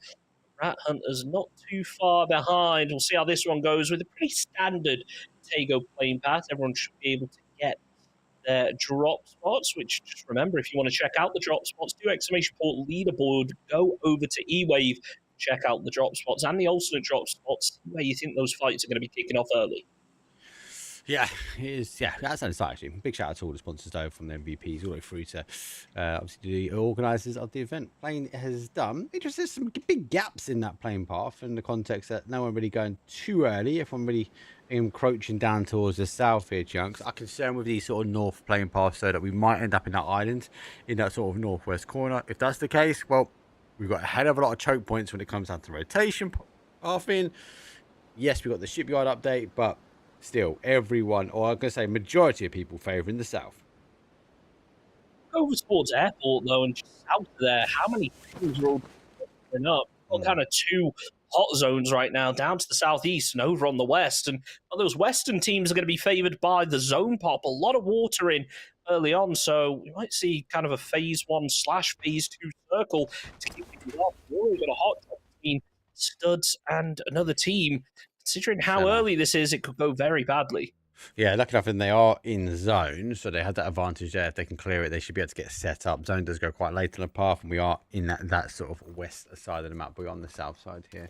Studs, though, on that hot drop against Senna. They've got to be cautious, though, as Mixel finds an opportunity. But what is live finds the first knock. Doesn't get the first flush, though. I do wonder, for a team like Studs, we saw them take a really proactive position in the previous game. Is this hot drop going to cause problems? Because obviously with them already being inside the zone, neither team has to move. That could lead to this fight being a really slow burn between the two squads. But it looks like King is going to try and hop in the vehicle and get away. I'm not sure if the rest of his team are anywhere nearby. Could definitely give Studs the opportunity. Oh yeah, it looks like they are backing away. But look at this, Shivam is spotted out in the open. Has been able to spot him? Oh, it looks like he has. Maybe not. I don't know. Maybe they're going for this shot. So, Epic's not too far away, and arguably, if he was Epic, maybe taking some shots, just being loud, just to maybe telegraph. And he's reading it properly. Ix obviously can move quicker, but for Shivam, this is not a great start at all for Senna. Nice. Make a move, yep, hop in the car, try and get away. Surely this car is going to give away a little bit of info, and look at this. That's for bad. Now I'm going to... Oh, that might be enough. Snap him with the UMP, takes down one. Aches left down extremely low. Doesn't look like he's got a vest or helmet either. No, that was a good exchange, and arguably they got the knock at the right time. That will have a big impact here. Epic, though, not taking the advantage. That reinforcement car is coming in. Rest of these teams, though, looking to consolidate. We do have a bit of movers and shakers. Hikatori's coming in from that north side. They're going to come over and actually already have one of the players. As we can see, one of them. Oh, he's come over to the other side. So, again, he's already got a foothold now on the south side. That's going to leave the door open for the rest of the team for Squad Matrix. Kira looking over that hill. Trying to get maybe a cheap kill out of this one, but it all counts at the end of the day. Right now, it's just a case of waiting, being a little bit more patient. The vehicle is going to give some audio cues at this kind of distance. Maybe realizing, hey, they're not going to peep me here, decides to back away. The rest of the squad landed just up to the north of the zone, so it looks like they're going to try and take this coast. This could work out really well, especially if that phase 2 shifts up to the northeast and it has a chance of going either side. They could look at setting themselves up a bridge camp. Okay, for squad, well, they go airborne. That's going to be maybe one of the better ways to try and get into this. They are in the polar opposite up in the shipyard, so they're coming from northeast down towards a southwest. So they just need to make sure they find those vehicles on the adjacent side. Oh, that was nearly good camera work for me, but wasn't good enough. Same as UER, they're going to be doing exactly the same. So, interesting to see. Zone for me, especially with this, when we see a lot of telling signs where it goes back towards the water, so don't give up on that north side just yet. But also Hosam Prison, that kind of bay where we see 4 guys. So many times the water plays back there. Now, obviously zone update, zone speeds updated as well. So maybe not the case, but especially with these earlier zones. For this region, level of aggression might need to try and take safety for at least a hard cover for now. I think 4 guys are going to be an interesting one to watch here because they were really slow rotating in that first game. They were a little bit quicker in the second, but they just seemed a bit indecisive. The position they currently have, sure, it's only hills, like you're still vulnerable from mortars and stuff like that. You don't have that hard cover that a lot of teams tend to favour. But ultimately, if they can just play that coastline, they know no one's going to be coming in from behind them, set up a bit of a firing range, and just keep teams away for the time being. I feel like Fall Guys, with their aggression, could really benefit if they're able to make it to the late game. But that's something they just haven't been able to do so far. As fights are kicking off up to the north now, it looks like Killer has been able to take down King early on. Yes, and safety will be pulled up in towards the compound. So our team's obviously playing towards that top. So first kill does go on. And for Senna trying to disengage from this one doesn't quite work out. While we wait for this though to unfold, we'll have a quick talk about the leaderboard. And as Chunk said, exclamation mark leaderboard into chat gives you the link towards eWave, one of the main sponsors for this event for season 2. But it also gives you great insights to like things like drop spots, etc. And obviously leading the charge though, major amounts of kills for them. We're waiting for that second game to be loaded in. Rat Hunt had a good first game, Havoc had a good game, but Oceans were back-to-back arguably for me for big games. So that level of consistency, they're putting 10 points an average on at the moment. Definitely impressive start for all those teams up at the top end of the leaderboard. As now, Fall Guys taking that early aggression, able to pick up a knock out of it. Got to try and confirm the flush before the rest of Orc are able to close in. It looks like that player was a little bit isolated, so they should be all right for the time being. But they've really taken a long rotate here, considering they were down on the very far southwest of the zone. They've started moving a little bit proactively again. Orc have been caught so many times, like separated. It feels like all the games so far have been the case. That's something they might need to try and work on, especially as we go into, I suppose, we're on a 15-game final format. So they do have the opportunity, the ability to be get those points averages back. I want to quickly take a look. I saw UE Red. They're the team that previously took that EP, and it looks like they're going to be hot dropping right down onto another squad by that res beacon right now. It could work out well, but they could get punished. As Cicada goes down, they are going to be able to find themselves a trade to Ubweve. Sandwich Slayer follows up, takes down Bullet. The nade could be so detrimental here to Muddy, but it looks like he's returning with one of his own. Has been able to get the flush. Remember, the res beacon is right inside this compound, so whoever comes out on top should be able to get all 4 players back up. Good nade. It does damage, not enough. We're obviously losing bodies, and they can't get to the other one, so if they have to be active, they've got to be active pretty quickly. MB does get one of the reses back on. Sandwich Slayer looking to try and find, again, the final piece to his puzzle. And for UE, it was a hot drop, but it was a compound needed, a compound leaving their grasp. Speedo spotted out that player jumping, so he's got a read on it now. Knows there's going to be 2 inside this building, or is there? Spawave moves a little bit closer, and now Speedo really gearing in survival mode. He's got 3 frags to work with. But is that going to be enough right here? Takes left covering from above. All it takes is for him to spot out a leg, and Speedo's probably done for. A lot of people don't really think about it, do they? They sort of sit in these positions, but they go long ways to a window, tucking those tippy toes, stop the pedicure from happening. Speedo, you got to go for the peak here. Try and get that kill while he's wide open, but he hesitates a little bit too long and gives that player the opportunity to make the move. It's going to be Sandwich Slayer to finish off the job. And UE Red down in the red, 16th place for them. Zone shifts. Let's come back again towards that sort of west side, but let's come back down, I'd say, arguably more towards the Ho Sam prison area. So not as an aggressive shift towards the water as we have seen historically. But again, we see bottlenecks now from these teams. They rotate in. There's a few areas, especially around the coast and the south, where we're seeing Orc thread the needle, already losing bodies. So they've got to be cautious. The Rat Hunters, though, going to find themselves with some nosy neighbours. Alwyn just about gets by. I feel like the panic kind of saved Alwyn right there, as that player who was looking right at him was thinking, I'm about to get hit here. Took a moment and wasn't able to get the shots up. And I'll tell you what, RH, they are giving chase quickly. They are not going to let Alwyn get away, especially when he's solo. Don't forget, there's another team that appear to be chasing behind this. Maybe they're going to get distracted and go for 4 guys instead, as now Orc have been able to group up. Are RH going to be able to get anything out of it? Seemingly not. As one gets caught with a headshot, they opt to retreat.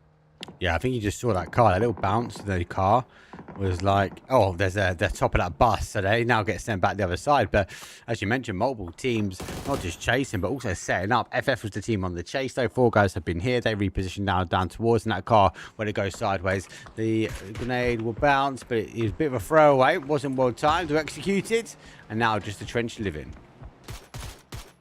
RH looking like they're going to be able to get away from this one. The shots just aren't connecting how they need to. Granted, the vehicle's taken a decent amount of damage, but 4 guys still 4 strong. 2 kills on the board, and Rupesh is going to be able to hear ban for life. Closing in. Might be able to get himself a kill out of this. That's from Havoc finally making their way into zone as well. Yeah, I was worried they're going to go full 7 through the middle. They haven't. They've actually pulled up. And for Rat Hunters, if they're looking for an angle, might be looking to try and cross the road. But what he doesn't know, he's about to cross the road in front of another team. I think he's hit the car. So he's turned around. The jump ball giving the information now. M249 encroaching down. Shot goes through, but the damage is done. He's got to be careful. But at least he's done enough to force Havoc over towards the other side of the road. Spray's coming out from Spray. Manages to land the hip fire, but Ved's going to be able to find the trade. Killer down. Should be back up soon enough, but it looks like Ved focus on the heal himself. Needs to be careful because RH have heard this. They're now moving into this direction. All it takes is for them to come over the hill. Unknown players still just covering, making sure they can't get pinched from behind as I'm Ghostly Boy. Also just covering up to the north, really just waiting, allowing themselves to regroup, but they're going to have to commit onto one of these fights. If they don't, they're just going to end up getting pinched, and Havoc able to take down one of the tires as Kidlam returns the fire, gets the headshot. Havoc will be able to take down Spraylag. RH still not got involved in this one. No, good hold though. Really good hold from them. We're going to have to reposition now. There goes Mr. Boy down. They're looking for their confirmation as well. Grenade. Get confirmation. No, it doesn't. Causes a bit of dip. That grenade is not too bad, actually. Gets caught. And oh my god, it's unknown player from the Narnia from distance actually gets the knock. Nicely done. Let's take one down. But they need to get one back up because that zone is starting to make a move. It's phase 3 and they're on the far side. So this is going to move pretty quickly. It's going to do a little bit more than tickle him right now. Unknown player does manage to finish off Ripjaw as RH decide to back out of this one. But where are they actually going to go from this point? Koya currently are leaders.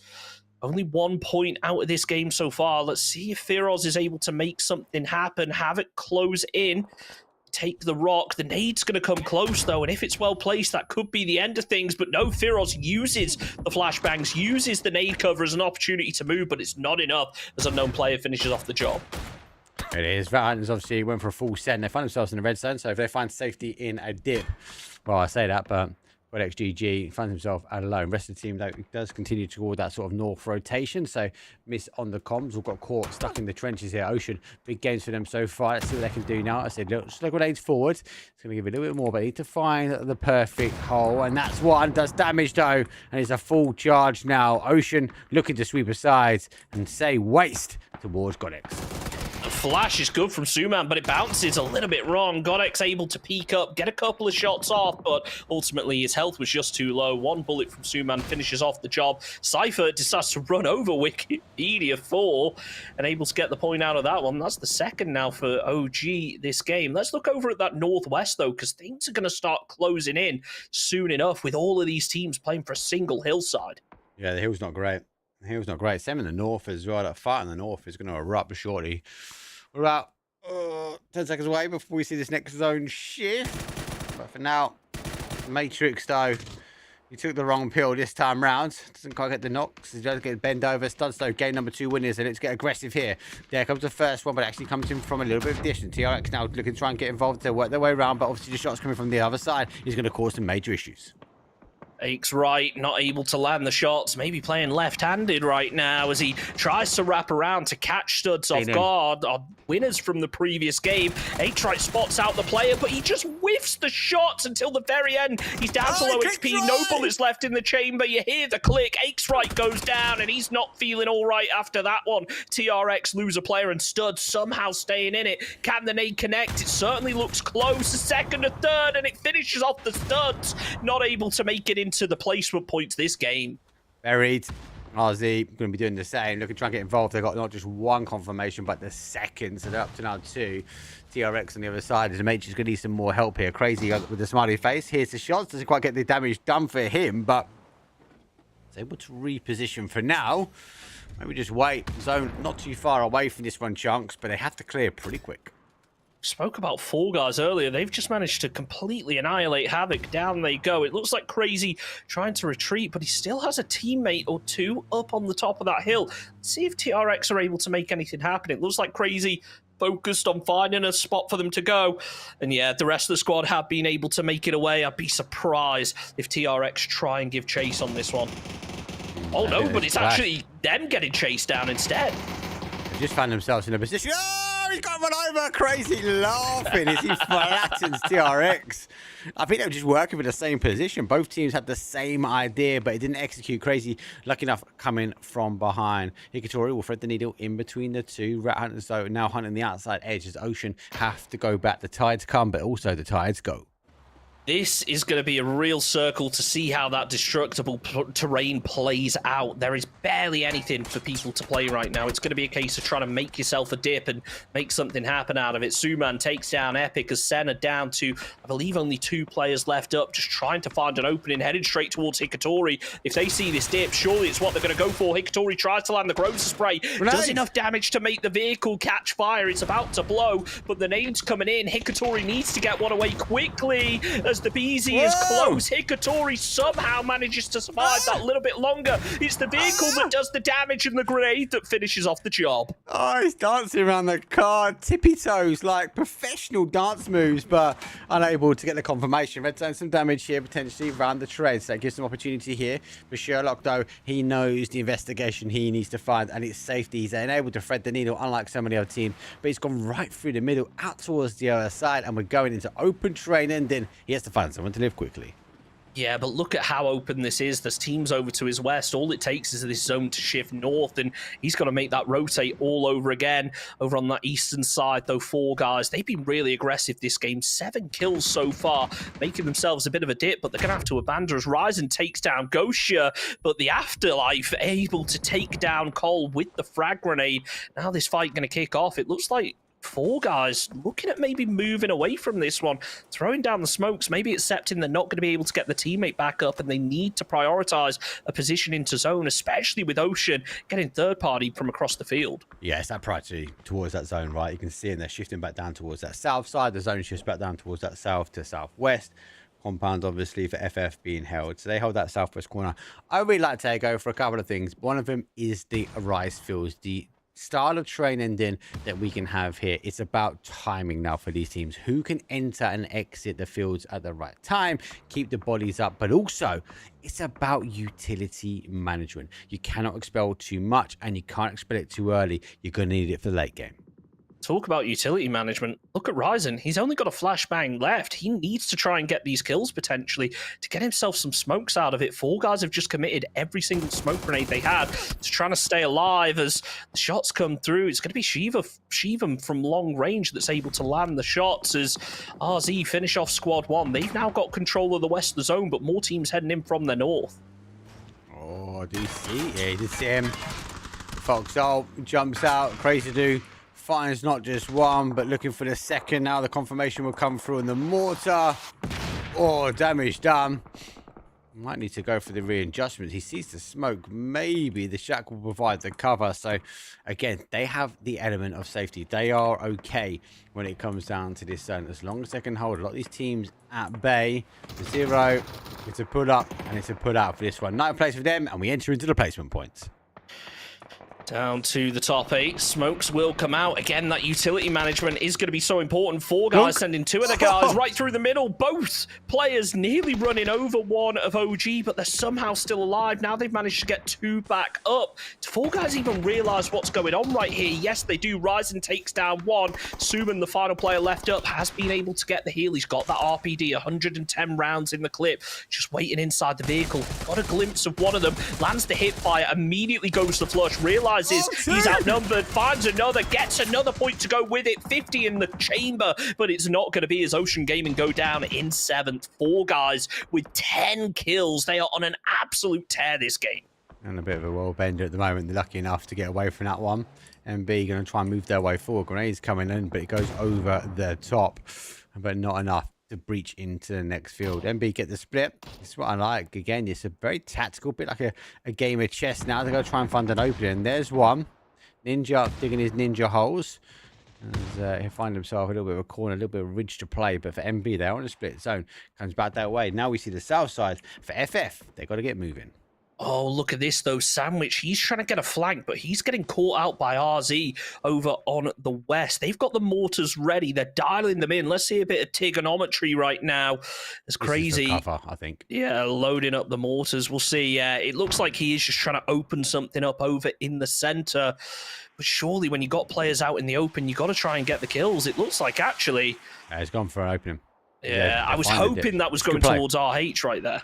Now, this is a really good play from them. They're just going to find themselves some dips and crevices to play. Obviously, they're going to try and get as many as they can into the corner, but it's going to give them a little bit of a leapfrog. It's going to give it half a chance to get off this mountain.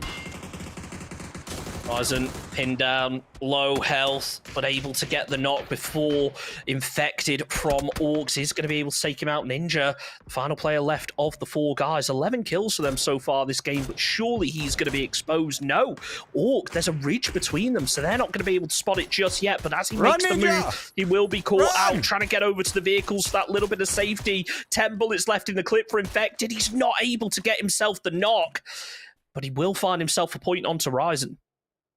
He finds confirmation in the end. 4 guys. We're down to 1 guy. As you say, they've been on a bit of a bender.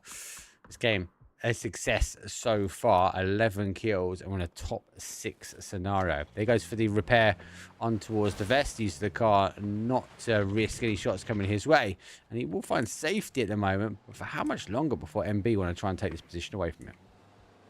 Well, MB, they should make this happen now because that squad down to their west has now started to make the move. They will be able to get the kill and potentially try and take the position he currently held, using the vehicles as a little bit of a fortress. Still, Orcs down on the southeast. They're just outside of zone here. I'm interested to see how they play this. They've left it very late to push in, but I think they do have a little ridge up ahead of them that they will be able to play once they make it into the field. I say that, but they're heading straight over towards Rat right now.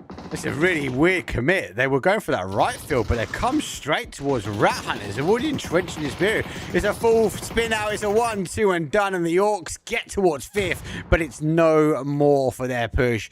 4 teams now remain. It's 3 versus 3 versus 2 versus 2. And the Rat Hunters, though, refuse to get moved from their position. Not a single 4-man squad left up. There is a Panzer. I do wonder whether that's going to be launched over towards a vehicle or whether it's just going to be used to try and sweep out a smoke, clear it out. Crazy has a vehicle for a little bit of extra safety, so if they can land that Panzer, potentially takes away that rotation ability. Nice headshots found over and towards that player off to the west.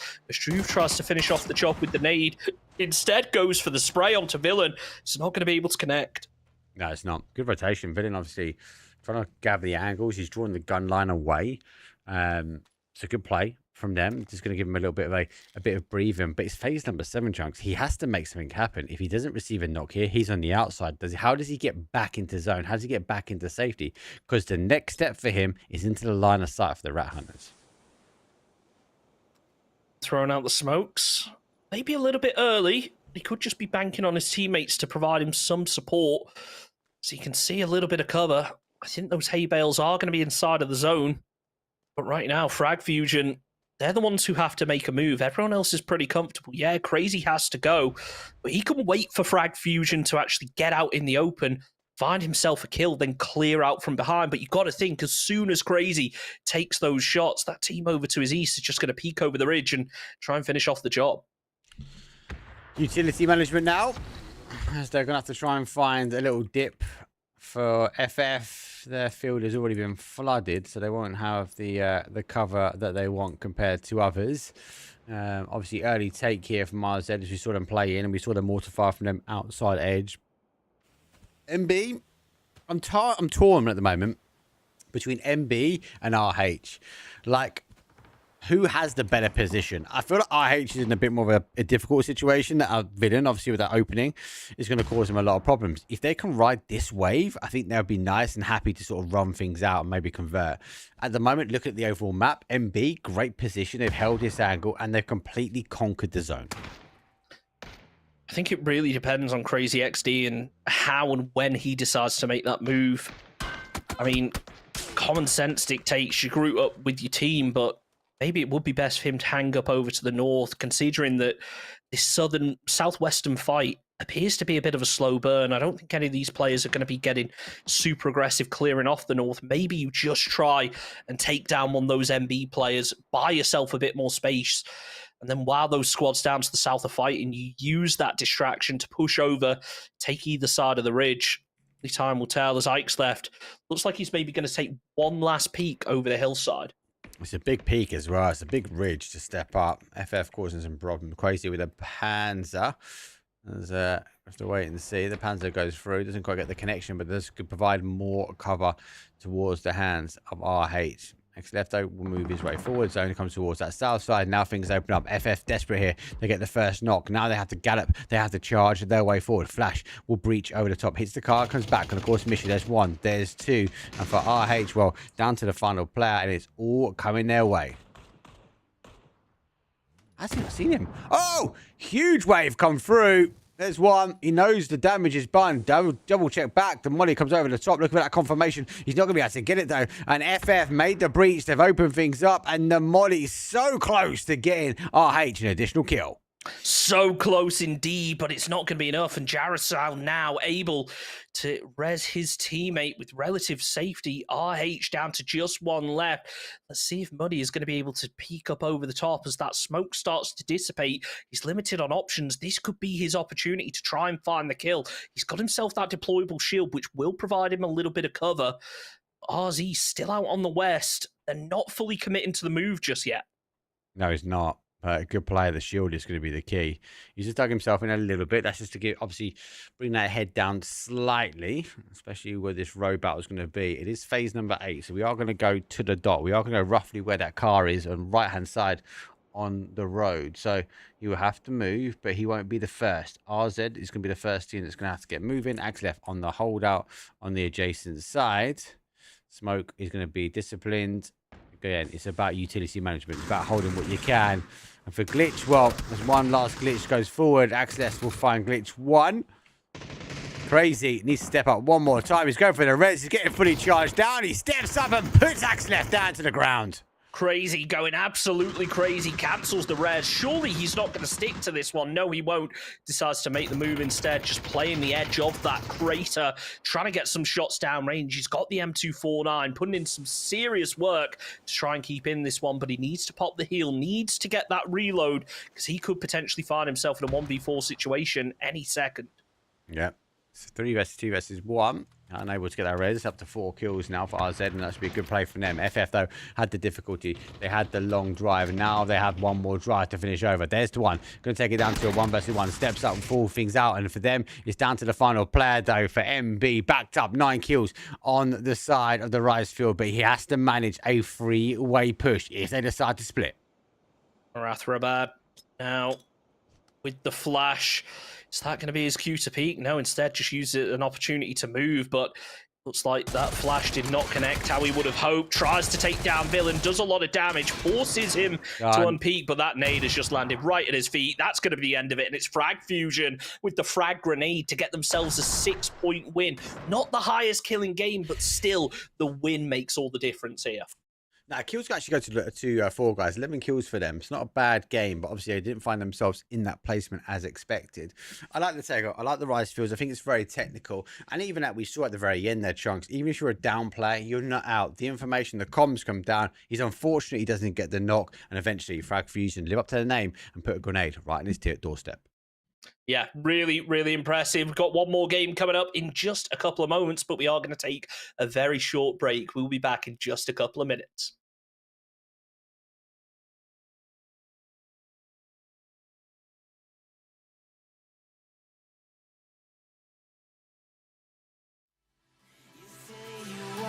Try, but you never do. Sugar, there's a reason why we lose. You say you wanna cry, but you never do. Sugar, there's a reason.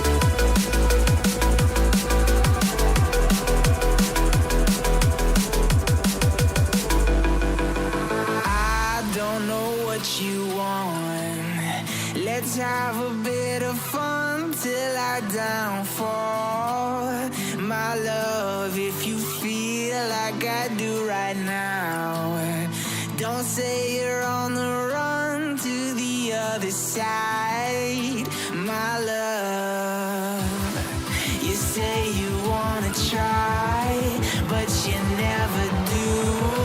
Sugar, there's a reason why we lose.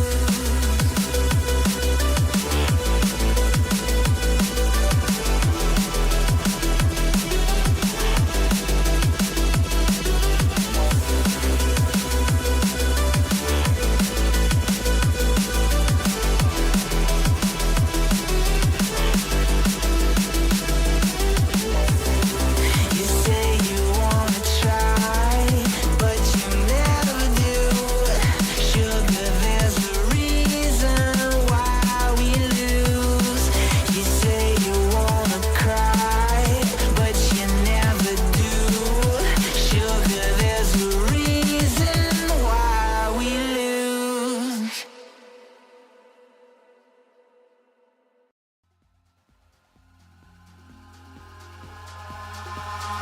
Eyes in the sky, gazing far into the night. I raise my hand to the fire, but it's no use, 'cause you can't stop it from shining through.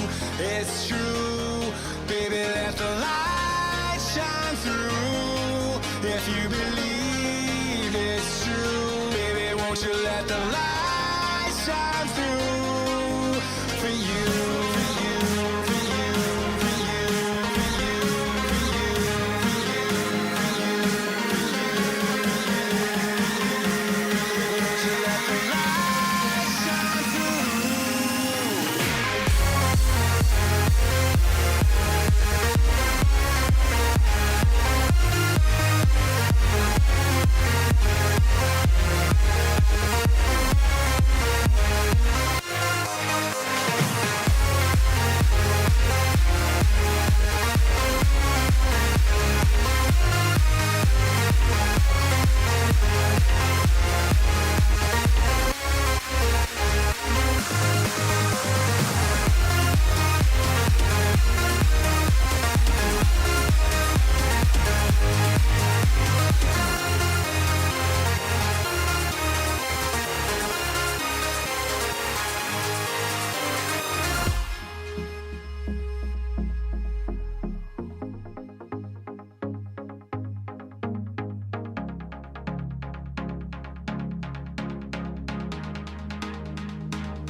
In the sky, gazing far into the night. I raise my hand to the fire, but it's no use, 'cause you can't stop it from shining through.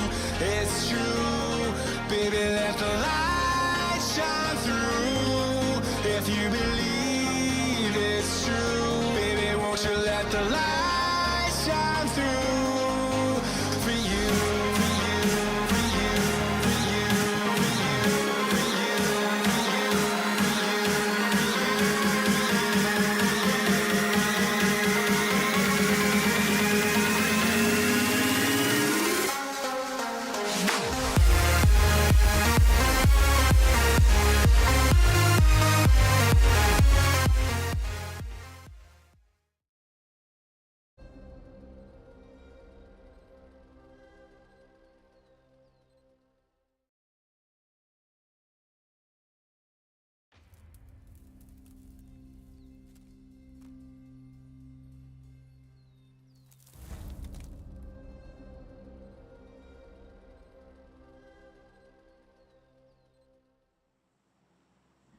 Here we go. Out your condo, guys. It's time to Rondo. Match number 4. It's the penultimate game here for day number 1. And don't forget, it is a best of 15. So 2 more games to play today. You've got the amazing chunks, though, tomorrow. And we'll be back on Sunday to close things out to find who is going to crown themselves the title. Don't forget, we are looking from 1st to 5th when it comes to the prize pool, but we've got MVP, baby. So all to play for. High kill games. Flight path for this one, chunk, is a southeast, eastish, up towards the west. As we go through the heart, the soul, we divide Rondo in half. 2 teams heading towards Flash Factory. I assume they're probably going to split off. It's 3. Pretty standard. Is it 3? Oh my god, you're right. So maybe going to see more hot drops happening early. It's not unheard of in this lobby. We've seen last game, it was actually 2 teams landing over on the western side, taking an early game battle. This time, though, Koya, they're going to be taking Factory. Studs heading up towards Track.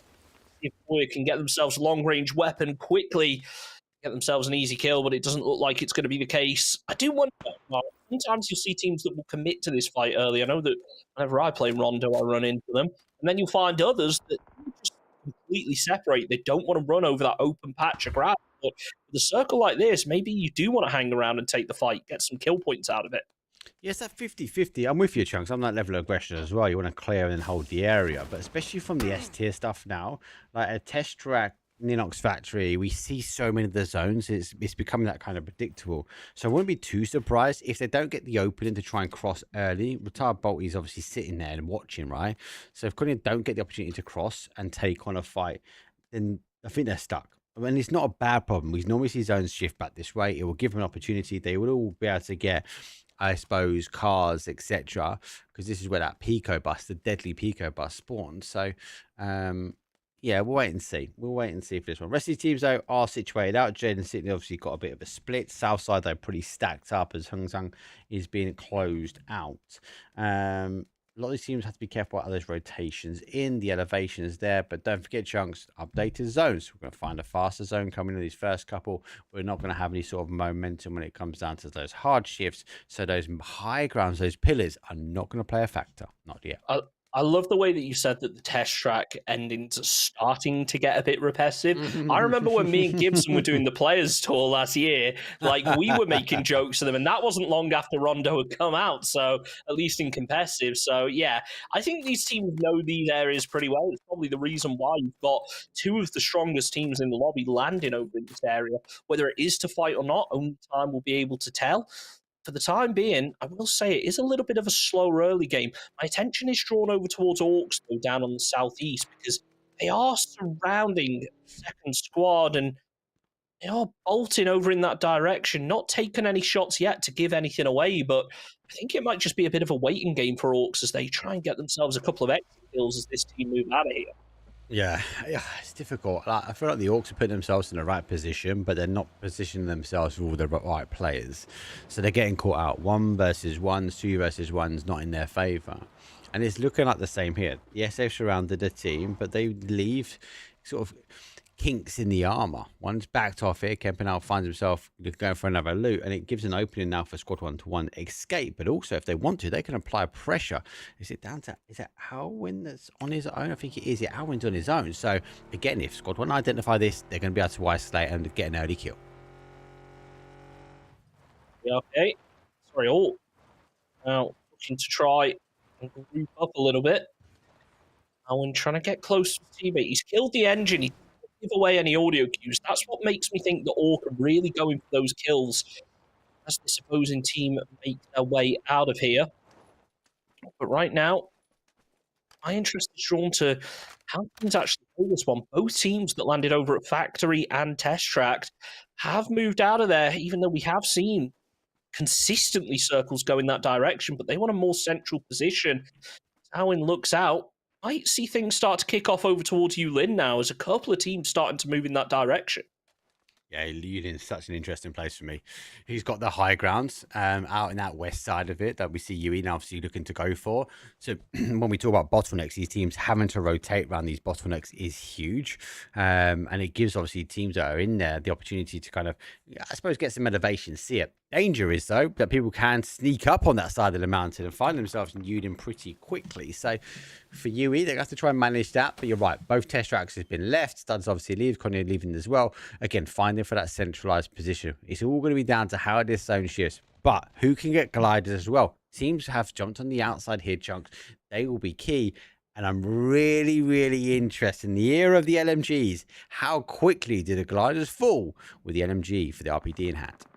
Yeah, this is definitely the map where we've seen arguably the most glider usage. We did see it earlier over on Erangel for a lot of scouting, but I feel like when you've got such verticality and so many dips in a map, you really do need to take those gliders wherever you can, try and scout out. And remember the giant hills or cliffs or mountains, whatever you prefer to call them as. I'm going to keep it PG on stream, though. Players often will try and get up there with a glider, with an EP, hold up the top, and if it is a circle that centers up, then they're going to have really good lines of sight to look down and pick off a load of kills. The only thing you need to take into account then, though, is purely the amount of ammo that you have left. Other thing you need to take into account is fuel. As Liberty would take the liberty and steal some fuel from our Rondo tanks. So he'll be working his way down. I'm really surprised, obviously, potentially is looking for that glider, which is normally on the outside. Doesn't look like I can see one here at the moment. So again, those teams are sort of jumping on the outside edge, especially in Rondo, is kind of a key indication. Actually, we're looking for some I suppose, those gliders for that verticality that Chunks is talking about. Hi, crew. Got the bus. Got the 3 gear.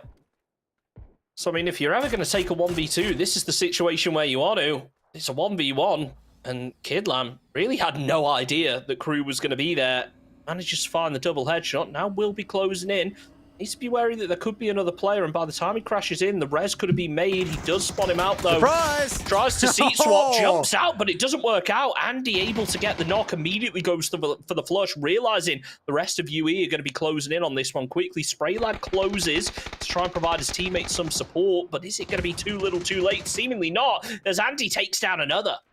And that is fan-best confidence right there. It was to be the case. Surprise, surprise. Go around the corner. Don't go for the flush. Oh, lucky enough. He's got a player there to exchange out. But it's only for too long, for too short. He looks to try and get that confirmation. And for Konya, they come steamrolling back in. No one can leapfrog off the back of this either as well. His teams are also engaging. As 0 hour, we get a wonderful shot there, thanks for observing. And they get a quick kill confirm. And Senya, again, in the early engagement, go down to 3. I wish we had multiple observers right now, because Epic just knocked himself with his own nade. As now Shivam tries to get himself a kill, but it looks like Senna are going to be getting pushed a little bit sooner than expected. So on the back foot, sure, they have the compound, but they've got a player up close they need to worry about. I wonder whether 0 hour are going to keep players up top, but no, it looks like they're going to try and commit pretty much everyone down there, realizing that Senna are already going to be a player down. Surely Jeju's got the ankle, right? No, they did keep players up. Sherlock unlocks that case. He'll go down. They're stacked up. King's on one side. They're going to need a little bit of elevation if they want to try and put a stop to 0 hour. Grenade, getting cooked, getting ready. Can hear the footsteps in the building, but knows there's an angle on the outside. Here comes the grenade. If he cooks it right, it cooks perfectly. Does damage, but doesn't do enough.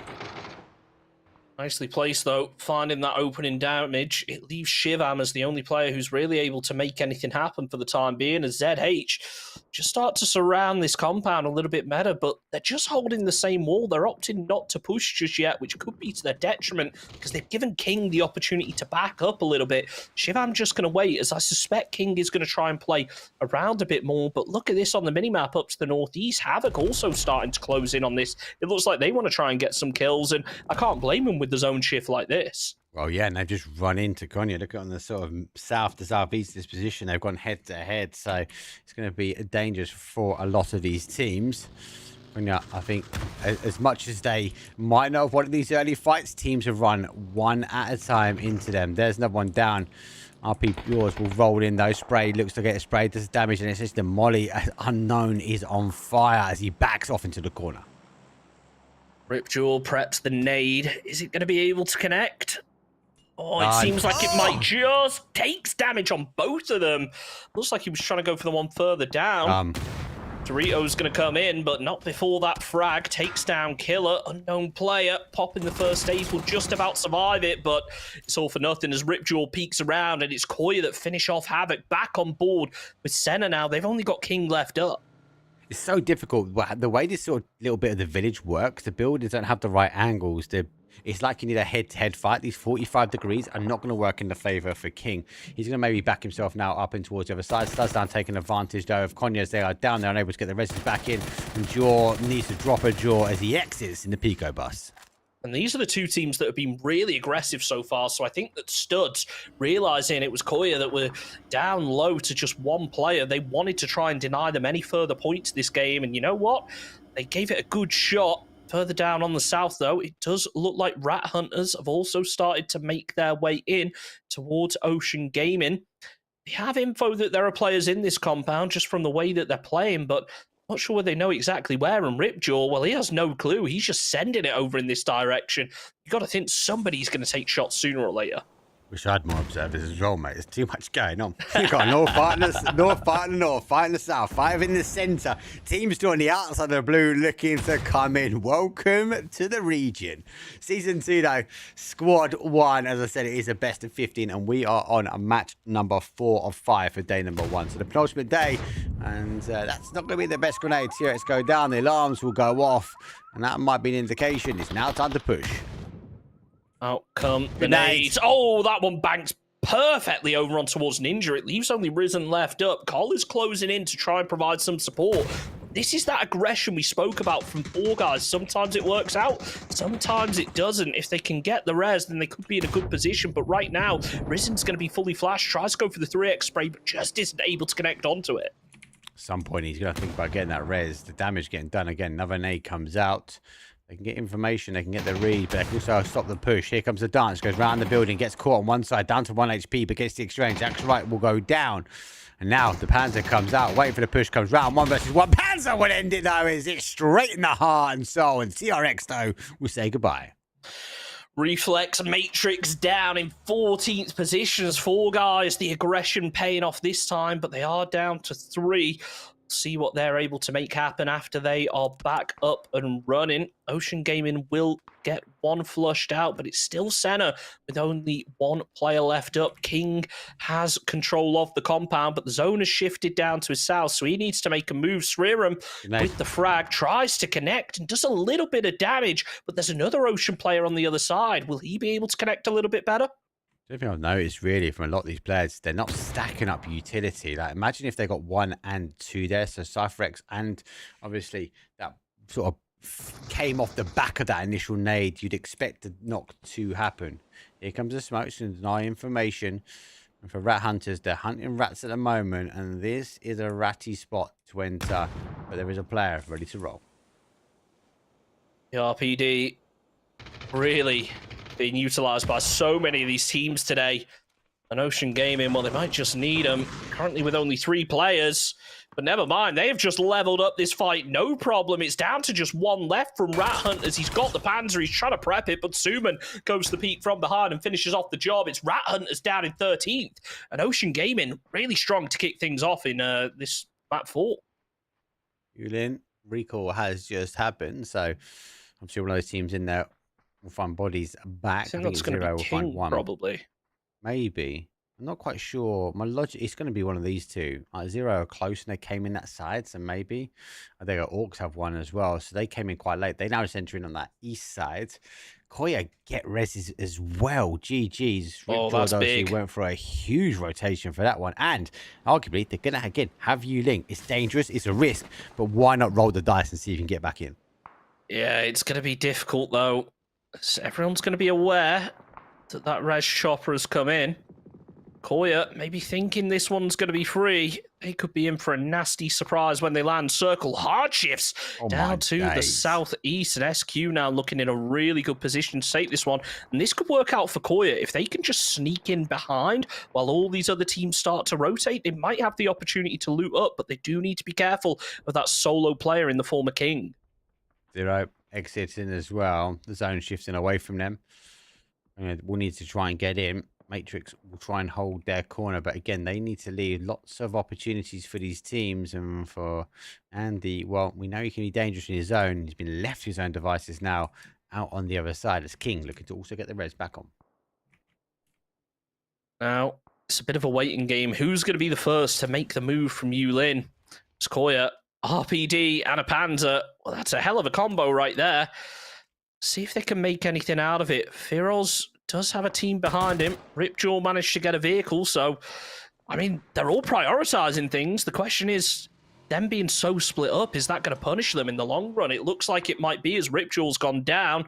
He's going to be getting flushed out quickly. The vehicle's no longer there. Let's hope someone's at least managed to grab some armor by now. I hope so. You have to wait and see. Here comes the eruption, but when does it start? It always starts with the start. Zero leave as well, but they're going towards this one. It is a huge 6-time into the soul. RPD shots will go through. Studs up to 3 kills as they look to try and control the north. Do we call them 1-1-1-1-1-1 or just 8? Oh. Or is it binary? Oh. Do we need to get complicated with this one? Is it 1-1, 1-1, 1-1, 1-1? It's a good question. I feel like questions the chat needs to go answer for us. What if it's 255? Oh, could be multiple. There's a load of opportunities here. Depends on how your mind works. Infected mind works. You can try and get the push now. You can hear the shots though. At distance, he tries to line things up. The RPD will get the shots through, but it doesn't get the control. The backpack might have the style points, but those 7.62 need to get the hit points. Yeah, that stud player got very lucky there. He was stuck between the rock and the car, but managed to make it out of there just as Infected took the shots. Infected getting some shots taken towards him as well now, as he will lose a tyre, but manages to make it over to his teammate. If they've got a repair kit, they could always swap that tyre out for a good one, but it looks like Infected is going to keep going because the rest of his squad in the form of Orcs are taking a fight up the hill. It's actually going to be one that takes down Kenjapachi. It's now Squad 1 looking to try and make something out of this, but they have to expose themselves if they want to get the kills onto Orc. And honestly, you got to wonder how much info they actually have. Infected, his position's given away, and it's going to be WikiRex credited with the knock. Stud's so good at the read at the moment. They just know the team's going to try and back away from it, and they took full advantage. The rest of the team's pretty isolated up, though. Squad 1 leaves one out towards the zone. That leaves them with 3 on the high ground here. Joro got to try and hold that one. Zone goes back towards the Studs. Now for Ocean, again, they need to get rolling. So do other players now coming in. Blue Zone's going to do damage. Surely going to receive the knock. Does do one. Hikatori, not Hakatori, I'll have you know. He falls down. Maybe as quick as Hakatori fell, though. As Navi didn't make the finals, unfortunately. As I was speaking to the coach last night about that. They've got a complete rebuild to do. You really got to rub salt in the wounds. People coming over here to try and forget about what happened, and you're just like, oh yeah, they didn't even make the finals. It's just toxic of you, mate. You know me, I love Navi, mate. And it disappoints me not seeing him in the finals, mate. They've had a complete washout this PGS series. Series 3 has not been theirs. Squad 1 now finally going to make themselves a move. Looks like they're going to be happy with playing this hillside. It's a question of, are they aware of these Koya players further down from them? It could be a nasty surprise. Depends just how kitted they've been able to get. Remember, this team landed super split earlier on. They've managed to consolidate. You just got to wonder what the util and the ammo looks like for them. What kind of weaponry are they running? That's a level 1 helmet, so it's already not great. No vest. Yeah, this could be rough. Koya really need to find themselves a cheap kill and loot it up as quickly as possible. Yeah, but come on, you take one more kill, you're on 10. Again, the point average for this team is high, right? It keeps you at the top of the leaderboard. It is the penultimate day, but they'll be closing out, though, this day on a high. MB, now you're looking to try and close things out, though. There goes an exchange. One side, he goes for a full charge. Trying to find another one. He does find him through the smoke, and FF falling apart. Nicely done there from MB to be able to finish up the job. Stud still picking up points. Let's think back to our Miramar game now and just how aggressive they were able to get when they got themselves a good position inside zone. Is history going to be able to repeat itself? Well, Dante, he's going to make something out of this one. As Ocean, they try and make a send of their own. They've already been able to get a knock. Not able to get the run over, though. Ends up running straight into another vehicle. Down goes Astro. Zero gets the knock. Hit fire. Finishes off Glitch, though. There's only going to be one player left up for Ozzy. Tried to glitch himself out of that smoke, but wasn't going to be for him. Airburst will finish off the own team.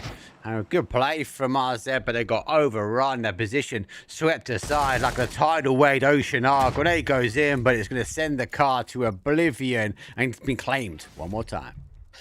Down go Rakazan, 9th position. We're into placement point territory, and Squad 1 are going to be happy about it because they've not got a kill point yet in this game.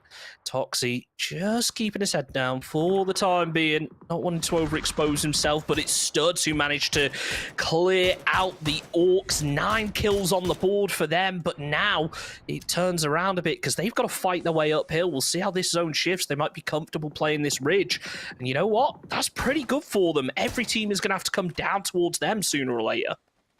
Yeah, the zone's definitely bouncing about today. It's about towards the east.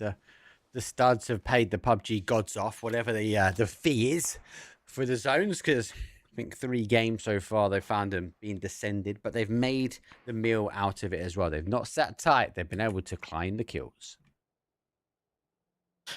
Now, you imagine things are going to slow down for a little bit as teams regroup, plan out their moves. Studs, well, they're going to be a little bit more proactive with it. They realise that this ridgeline is a potential area where teams are going to rotate, looking over towards that solo player from MB, could try and make his way up here.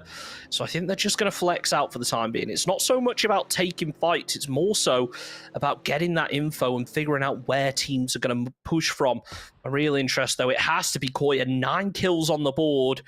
They're in a bit of a desperate situation in terms of util, ammo, pretty much everything that you need in a game of PUBG, but if there's a team that's going to be able to do it, you've got to favour Koya because they have just been so dominant so far this evening. As I said before, Chunks, you take one more kill, right? They're in the placement points, so they're up on those 10 points. But one more kill for them is what you're going to need. Ocean, I think they're just trying to wait this one out. I think they'll have a big question mark on whether there is somebody in here. Obviously, they're little to no knowledge about Panzer. Panzer comes out, does huge damage. Doesn't do enough. They go for the charge. They go for the isolation. Can he step up? He can step up. He dances the dance. Andy will fall down. And unfortunately for them, for Koya, it's down to their final player. No vest. 30 rounds. RPD. Left to make action. He puts him down on 14. Nicely done there, but he's still got another player behind him to deal with, and Seram is full health, flanking round. The smoke might provide that little bit of extra safety. Frag grenade timed poorly, down to his last bullet, but he's not able to make it work as down go Koya and down go MB as well. Only 1 player left up from Ocean Gaming, but don't forget, we've got Squad 1 just up the hillside. They've got to make something happen out of this. They're playing far too passive, and they're going to get punished if they manage to get Ocean Gaming back up to a 3. I don't think Squad 1 have got the reads. I don't think they know where the damage has been done. It's been fighting north and south, and I don't think they've got the call on where the teams are. Links in hand, though. That will put a stop towards the Stud move as the Stud Muffins look to try and claim some more terrain. Top 4, as you say. Oh, damage. Get out the car. That's the pop shot. And now Squad 1 get involved. And for what? He makes a what dance through the smoke. Look at the ammo here from Risen, though. 73 bullets in reserve. He's burned through that Lynx already, so this is both his weapons. And yeah, that's not what you want to be doing in a situation like this. They're going to need to get ammo from the rest of the team, and they've got a big push to try and make. Ocean Gaming will go down. That's 2 kill points on the board for Squad 1. And they're going to go and try and loot this one rather than prioritizing their zone position. I'm not sure how their util's looking, but they could really make the most out of this high ground here. Yeah, I think they need to take advantage. Stud's the only team now left inside that zone, so obviously teams are going to get moving, get cooking. The Stud's obviously taking full advantage of that one as they will already start to make that move. Let's have a quick look at that. There you go. Yes, they start to make the move from that sort of northeast corner. They will launch that line across down towards that southeast corner. Now, that's going to lock out both Squad 1 and potentially 4 guys. But the opportunity for 4 guys is they've got the road. They can play into the road. They can play into safety because they've got that uphill ridge that they can hide behind. 4 guys. They're just going to be looting up. Yeah, this is smart. But he had no ammo. Oh, my God. He had less ammo. Jeez, wait, what is going on with Ninja here? Absolutely nothing. Ninja had to give up everything. Ninja asked for ammo. He was like, Raz, I need some ammo, mate. He's like, guy ain't got enough. And he gave up half already. Oh, Squad 1, Toxic will go down. They're down to a 2. and Studs are going to try and make the most out of this one. I don't blame them. They've been so aggressive. And Squad 1, unfortunately, just haven't been. Retired Bolter with the AUG tries to land the Molotov. It's going to be a little bit short, but he does finish off with the gun in the end. Liberty still alive, looking out behind. He's got a bolt himself, but he's not been able to find any shots as of yet. 2 kills on the board for Liberty and the squad in general.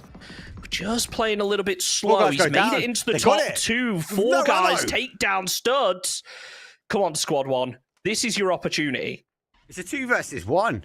He has the opportunity. He's going to go for the car set now, but it's got no tires. It's more of a Tokyo drift move. 4 guys look for the opportunity on that left-hand side. Here comes the grenade. They look for that res. Want to keep the numbers back up when it matters, though, but the pickaxe is not going to get the knocks you need. There goes the smoke beforehand. There comes the grenade. Damage done as he jumps into safety in the blue zone. Well, looking to try and close out. Steps up, steps down. 4 guys kick things off for round number 1, but they get the conversion here for game number 4. Penultimate game, though, Chunks. What a showing that was. You knew it was bound to happen for 4 guys. If they made it to the late game, they were going to be able to seal the deal. That's what they've been struggling with. They've been getting aggressive. They've been getting kills, but they haven't made it to the late game. They just had to taper it a little bit, slow down in the early game, only take the fights that you're confident of winning, and that's what they were able to do. Once they got a good position in the end game, look at that, a massive kill win. That's what they need to try and repeat in our final Orango this evening.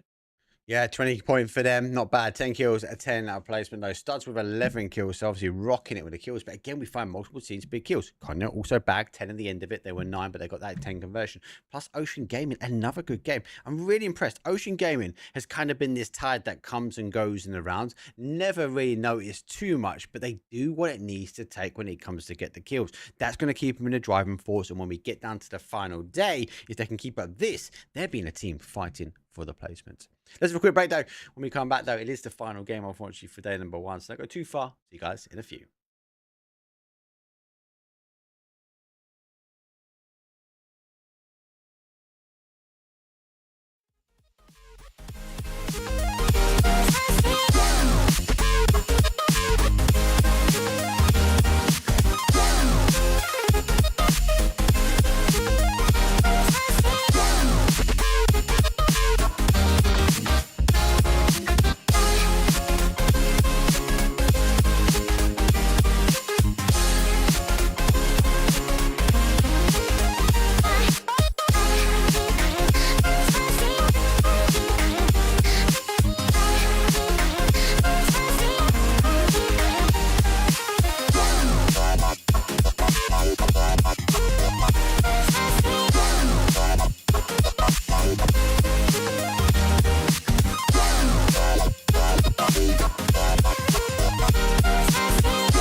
So this is what it all comes down to, our final game of the evening, back here on Erangel to wrap things up.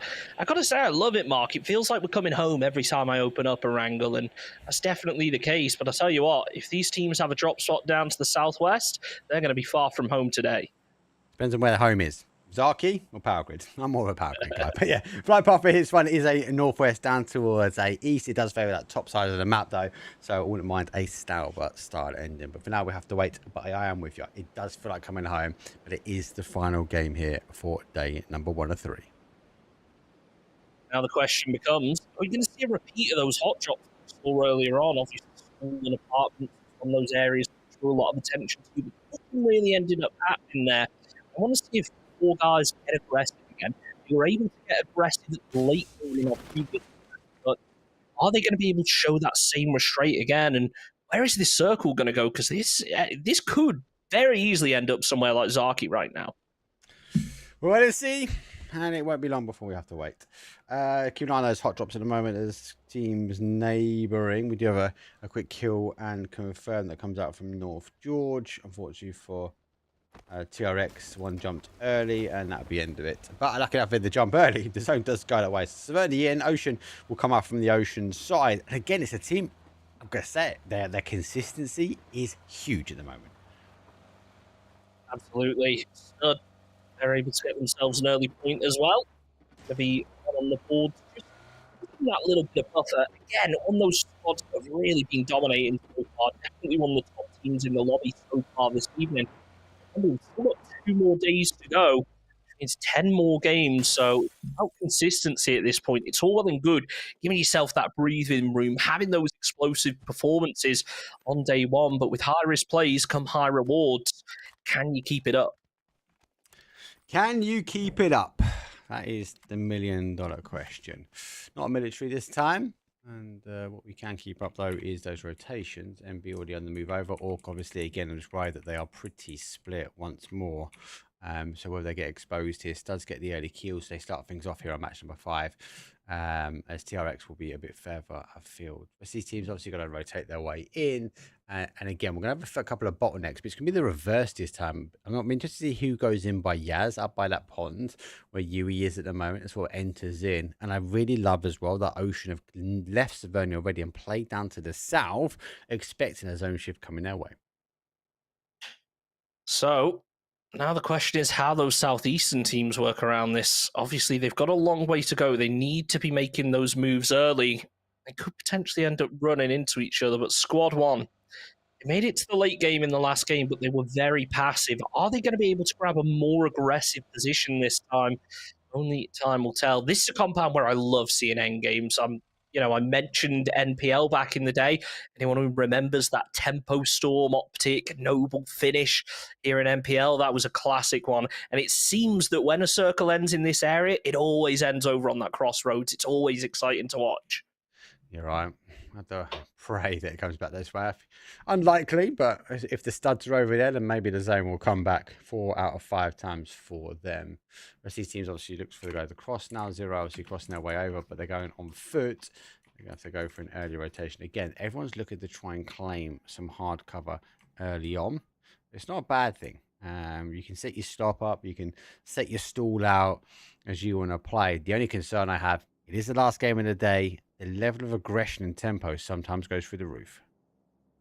Certainly does. And in a lobby like this, where that tempo and aggression has already been rather high, I'll have to see whether they can keep it up. I think the 5-game format definitely leads towards that. Sometimes after 6 games, the tiredness starts to hit. You want to slow down a little bit.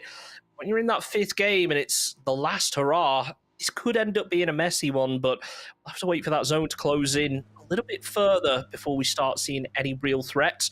Koya, the team that have been a real threat to everyone else in this lobby, getting early with the rotate, making it in, and going to be looking to grab probably a very proactive position. I do wonder whether they're even going to go for hard cover or whether they're just happy holding onto a hill and then getting aggressive onto any teams that come their way.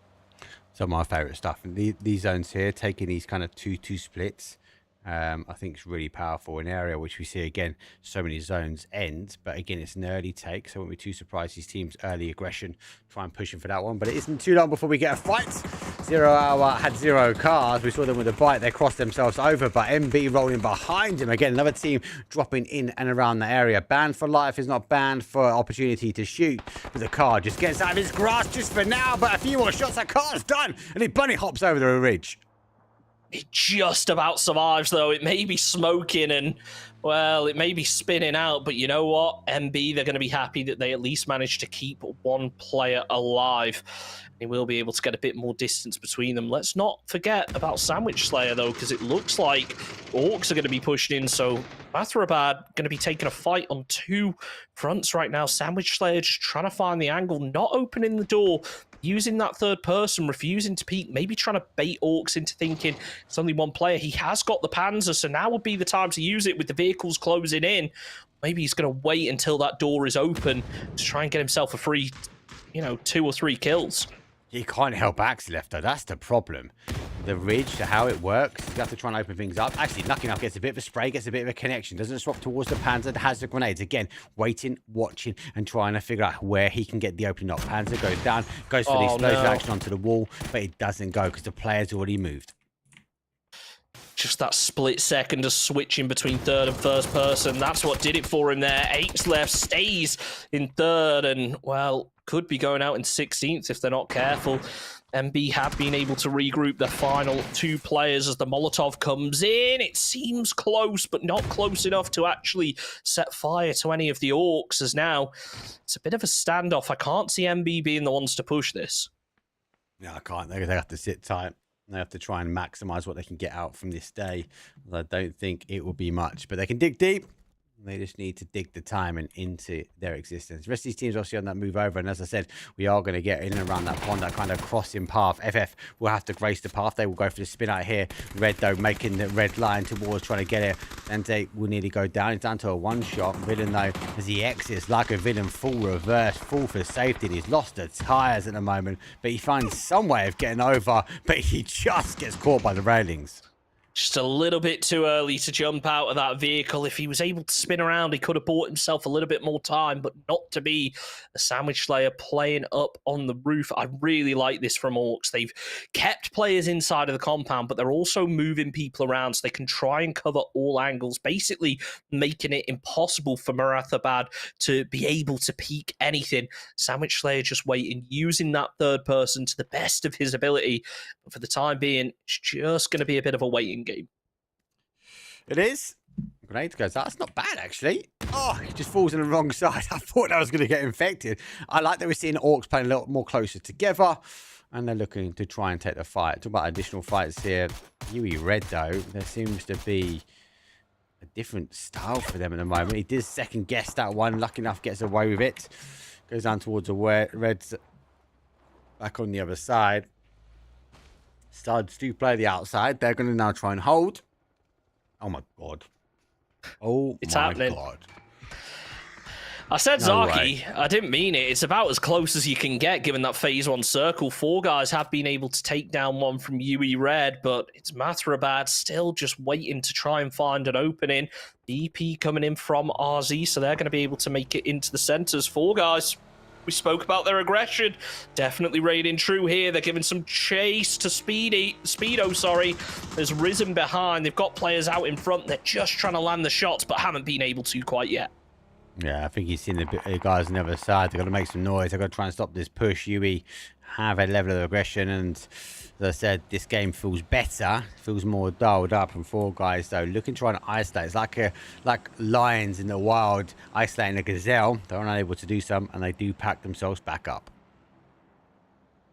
So, RZ, they're jumping out of that. EP will grab themselves a compound, but with the team having landed up here, you've got to wonder if there's going to be any vehicles left. It looks like Sen are trying to position up, covering themselves over to the west, opting not to fully commit to the compound, because honestly, you don't get the best line to sight out of that compound. It's really good because it's hard to push, but if a team is able to get over to that hill just to your south without you realizing, you can be punished in no time. Yeah, a lot more teams going on those rotation paths. Let's try and catch some of their rotation action, though. You, Red, though, had disengaged from 4 guys, but now they find themselves for 0. Grenade comes over to the top. All's getting involved as well from the high ground. It's a 1-2, and Infected gets the blow. He needs to try and get the flush here, but I think the grenade will do the final impact. No, it does huge damage. And he might get it in the end. Yeah, Orcs do get it. Infected find themselves with another kill. Nicely done. So now ZH, they're just surrounded, but they're able to land a headshot over on to Speedo, sorry. Can Sherlock solve the mystery and find themselves a way out of here? It looks like UE Red have got Ikeda going for the res, just out of nade range, but this could be a really good opportunity for ZH to push if they wanted to get aggressive, because Orcs, they're a little bit preoccupied dealing with MB. Only one player is really able to take shots down in their direction. It's interesting that they launched that grenade out to north of that compound. It's kind of telling me that I don't know the read or who was there. I know Infected did get it. We're getting a bit of a blip now, but because we are on an SC server, SCA server, sorry. Sherlock, again, he's trying to find the puzzle. He finds an exchange of 5.56. Grenade goes through, steps up and steps out. Wilson. Oh, sorry, I didn't mean Wilson. He's just next to him. Does get the king, and Yui will go down. Now, though, Zinc is going to be moving in this direction as well. Is he going to move up towards the rest of his team or not? We'll hop on board with Rat Hunters right now, as it looks like they are making their way into zone, but they've got Ocean up ahead of them. They are going to pull up on this ridge, and the zone is going to move away from them, so I think this is just a stopping point to plan out the next step of the rotation. Yeah, we do find ourselves going towards that sort of west side. Does mean this fight does need to come to an end. MB store locked down, Stomp been pushed, Orcs trying to find the opening, again popping shots, as you can see on the map feed coming in here. But again, no exchange. There's no need for them MB to move. They just need to sit and go, do you know what? If you want the points, guys, come and get it. My question is really, up by Severny, you've got that big hillside, which in a zone like this could be so powerful, but you have to time it well with the move. You can see Senna have it right now. There's going to be a load of teams coming their way. Speaking of that, there's a squad coming over towards Zinc, and he's going to be getting taken down, caught in the pinch as Koya start to pick up some more points. ZH finally making a name for themselves. It seems like it's been a little bit of a slow night for them. Wikipedia looked like he was about to fall. He's down to low health, decides not to go for the heal, commits to the shots, and it helps his teammate get a knock. X-Right going to be able to take down Wikipedia, and it's Team Reflex that fall. Yeah, they left lost one early to Studs. Remember, they're on that split. Didn't work out for them. Orcs going to reposition. I think they're going to try and disengage. Maybe look at the third-party action on the other side here. And on that north side, Rat Hunt as well. They had to find safety, and they found safety in loving arms of Senna. Most of them will fall down. Oceans do find at least 1 or 4 guys, and a quick kill confirm will go for them. So Senna, once they get this res, they need to switch their attention up to that hillside because, as I mentioned, it's just so important in a circle like this. What a perfect smoke to cover his teammate. But this is what I was talking about. SM right now, taking a bit of a bolt battle. And again, that destructible terrain makes this position even more powerful, being able to dig a hole on top of the ridge, peek up, cause problems for those teams around you. Squad Matrix, is Kira stuck? No. I thought he was for a second. Just that you throw the pickaxe. Yeah, when you build those pickaxes, when you dig those trenches right at the very, very top, it's so hard to find people there. Like, you literally have to run on top of them for it to cause damage, cause problems. And as a result, you tend to lose one. So you got to, when like rotation, you've got to go for the exchange. They've made the call. They know exactly where it is. They've hit some shots. Now they're waiting for the blue zone. MB now having to make the move if they want to try and survive out. Surprisingly, to actually tab out towards zone. I know it's a bit of a mere way to do it, right? But you've got 15 games. We're on game number 5 here. 10 more you've got in the bank. Do you really want to give up an additional 2 points when you don't have to? It's a good question. I think Orc are playing this perfectly, though. They're leaving one player behind. He's pretty low on meds, though. But they're just waiting. The rest of Orc are going to hang up to the north. Ocean Gaming, what just happened there? Completely annihilate Squad Matrix. That has given them control of the hillside. They just moved out of Severny. Did Squad Matrix not realize that there was a team in Severny and just get jump scared? Yeah, maybe. Like, Not quite Ocean sure. didn't even concede a knock there. 5 kills already with 40 teams still alive. Yeah, they got to move off this hillside, but they're going to make it hard for Senna to make a move of their own. Yeah, we're going to have to make a move of their own. Shots will come through. Center in a not a bad position. And actually, it comes down to squad one finding that position. But we found position with them last time. They found a second place, but not major amounts of kills. They got, as you say, got that breathe, that confidence that they can have more from this game. Zero caught with big shot. Able to get out the way, heal up. It's a really good spot for them to be in, as everyone seems to be going over for the shooting range dips now. There's plenty of them to work with. Koya, for such an aggressive squad, this isn't really the position you'd see them being in. One player goes down, the smoke is out for the res, but Ocean could cause major problems from this hillside. Question is Ocean getting the cars and roll that way. There's one. There's two. There's three. So maybe they're looking to capitalize up on this one. Car is maxed out, but seems to be maxed out with missing tires potentially. As he's not going anywhere fast, quick. So no roll over just yet, but they are rolling in the right direction. Koya, Rip Jewel, he's ready for it, but that 3 gear, the RPD, it's intimidating. It doesn't matter when you got shots like that, though. Able to take down the player, but does get knocked. A little bit greedy to go for the flush there, potentially. As the rest of Koya now open from the north, they can't really move back P90. here. Ocean Don't gave back. him Cypher. He's got the P90, but he gets chased down the stairs. Why did he turn his back? MB go down. They're going to fall. OG up to 6 kills, down to 2. That blue zone's going to cause some damage. Actually, nice counteract. He goes back the other way. He's going to force some damage, but it's only one blue zone. It actually gets out of the reach of it as well. So good play. It's going to be reliant for the rest of his team now to give him saving grace. But for them, his grenade went there and it's down to 1. So good play from Ocean, but maybe not the level of points we expected. Now shooting range. Only Ninja left inside of it. It's Crazy Dude just laying prone, trying to defend, hoping that Ninja will open himself up a little bit, jump over this wall and expose himself. It seems like it's just a matter of time, but Crazy Dude is laying low. Might just be able to stay safe here. I'm not sure whether he could see over. Probably with the third person, he has been able to. He's got the read, knows where Ninja is, sees the nade in hand, tries to capitalize. The nade is short, throws one of his own. Not sure whether that was the smartest decision. So the nade animation might cause him problems, but look at this. Crazy Dude has completely spun this fight around. Now he's the one in the blue trying to get the jump onto Ninja. Going for the pre-fire, 109 bullets left in the clip. Right. He uses the third person perfectly to know where that player's going to be. Gets the kill, but now he's getting shot by Spray Lag up to the north. I absolutely love the pre-fire. Comes through, doesn't quite a good connection. Ninja tried to make some ninja moves. For Crazy Dude, it's the end of the road. Let's be realistic. Here's to try and something magical. Maybe he gets a bit of a saving grace because Senna is a team that also need to move and maybe they get the distraction needed on Konya. Now Senna make their move.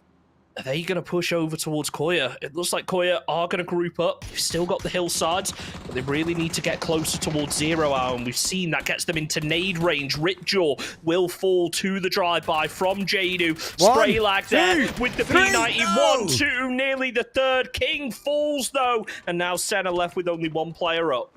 And that's the activation Crazy Dude needs. He knows who's potentially fighting. He's got the read on this one. Grenade cooked, ready, but is it cooked enough? It's going to bounce a bit further afield. It doesn't really matter. Might catch him with the hands in the cookie jar for the P90. Sees the bodies down. Doesn't fully commit, but here's the click and goes back the other way. Crazy Dude backing off, but was this the right play? Infected, going to get the long-range shots, but it's not enough to finish the job.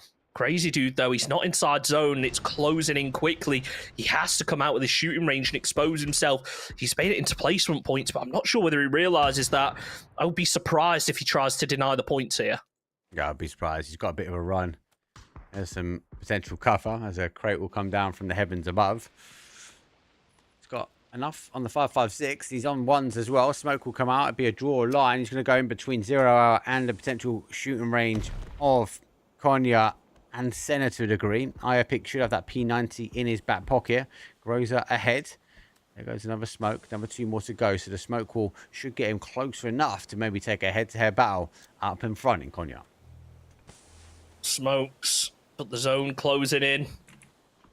And now everyone from 0 Hour is going to be looking this way. Epic's still alive for center here, just trying to go for the heal.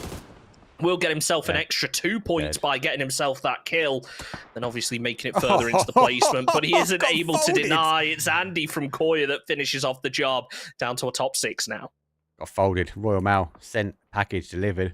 Sherlock in the trench, in zone. Konya on the adjacent side here. 0 Hour on a slight split. Studs playing in the wings, but we play in the wings very well. But they have the higher ground. So they're going to try and wait and watch. The zone is about to shift on out. And I've been terrible with the map. Sorry. Crazy trying to take himself some long range shots. And, well, now RZ, they're in a really good position. Given this circle, they're going to try and need to group up with Glitch, but can they finish off Squad 1 before they try and make that move? They've got a little bit of altitude over them. Should be able to shoot down, but WikiRex might cause them some serious problems as he's just sneaking up over this hill. One more. He sees that car. That's exactly what he needed. I was worried he was going to sit there and take shots at Squad 1. These dips might feel safe, but unless you've got the elevation and WikiRex, well, he's got a bit of a bike. Grenade will go out, looking exactly where he's going. Sees one. Here comes the nade back. I think he's waiting to see who receives the knock, and he goes for 1. Then he spins back the adjacent way, looking now for the flush and studs. Looking to go up towards 6. Perfectly executed third party there by Studs, waiting for the damage to come out and stealing those points away. Can he take down Zyru? Doesn't appear so. Managed to find a lot of damage onto it, though. Shooting out the tyres of the vehicle, thinking that's where the players are going to be, but not to be the case. It's now Studs working their way back up the hill. They want to use this high ground if they can. They don't want to be on an open hillside. No, good play from them. Good play, but they are in. If they can control for a while. Jaro rolls in, kind of gets out and sneaks away from 0 on towards this sort of north side. So has a little bit of ridge to play for. That BRDM is coming his way. He's got a Groza. It's going to cause some problems, but he's getting denied some other problems. And now the shots. Goes for a peekaboo and Toxic. Well, some might say it's a toxic play. I don't. It's the right play for Squad 1. Nicely done there as Koya will fall. We make it into the top 5 and Squad 1, they're just making the most out of this BRDM where they can. There's so little position to actually try and play here. Maybe just going to go for the run over kill. There are some dips that they could try and take. Instead, they opt to play the ridgeline. Studs will start moving down over towards Orcs, who are preoccupied, shooting down over towards 0 Hour. So this could be Studs' perfect opportunity to make something happen. But Studs, they're just continuing to fight up to the north. 0 Hour, oh, look at this, heading towards Squad 1, but AWM can be so dangerous. Yeah.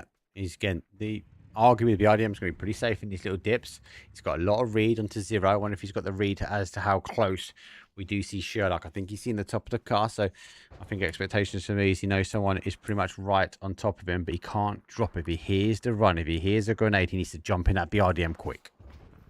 But he's just waiting now, trying to find an opening. Oh, that should have been it, but he's not able to land it. Over onto Enko, that's 2 bullets wasted.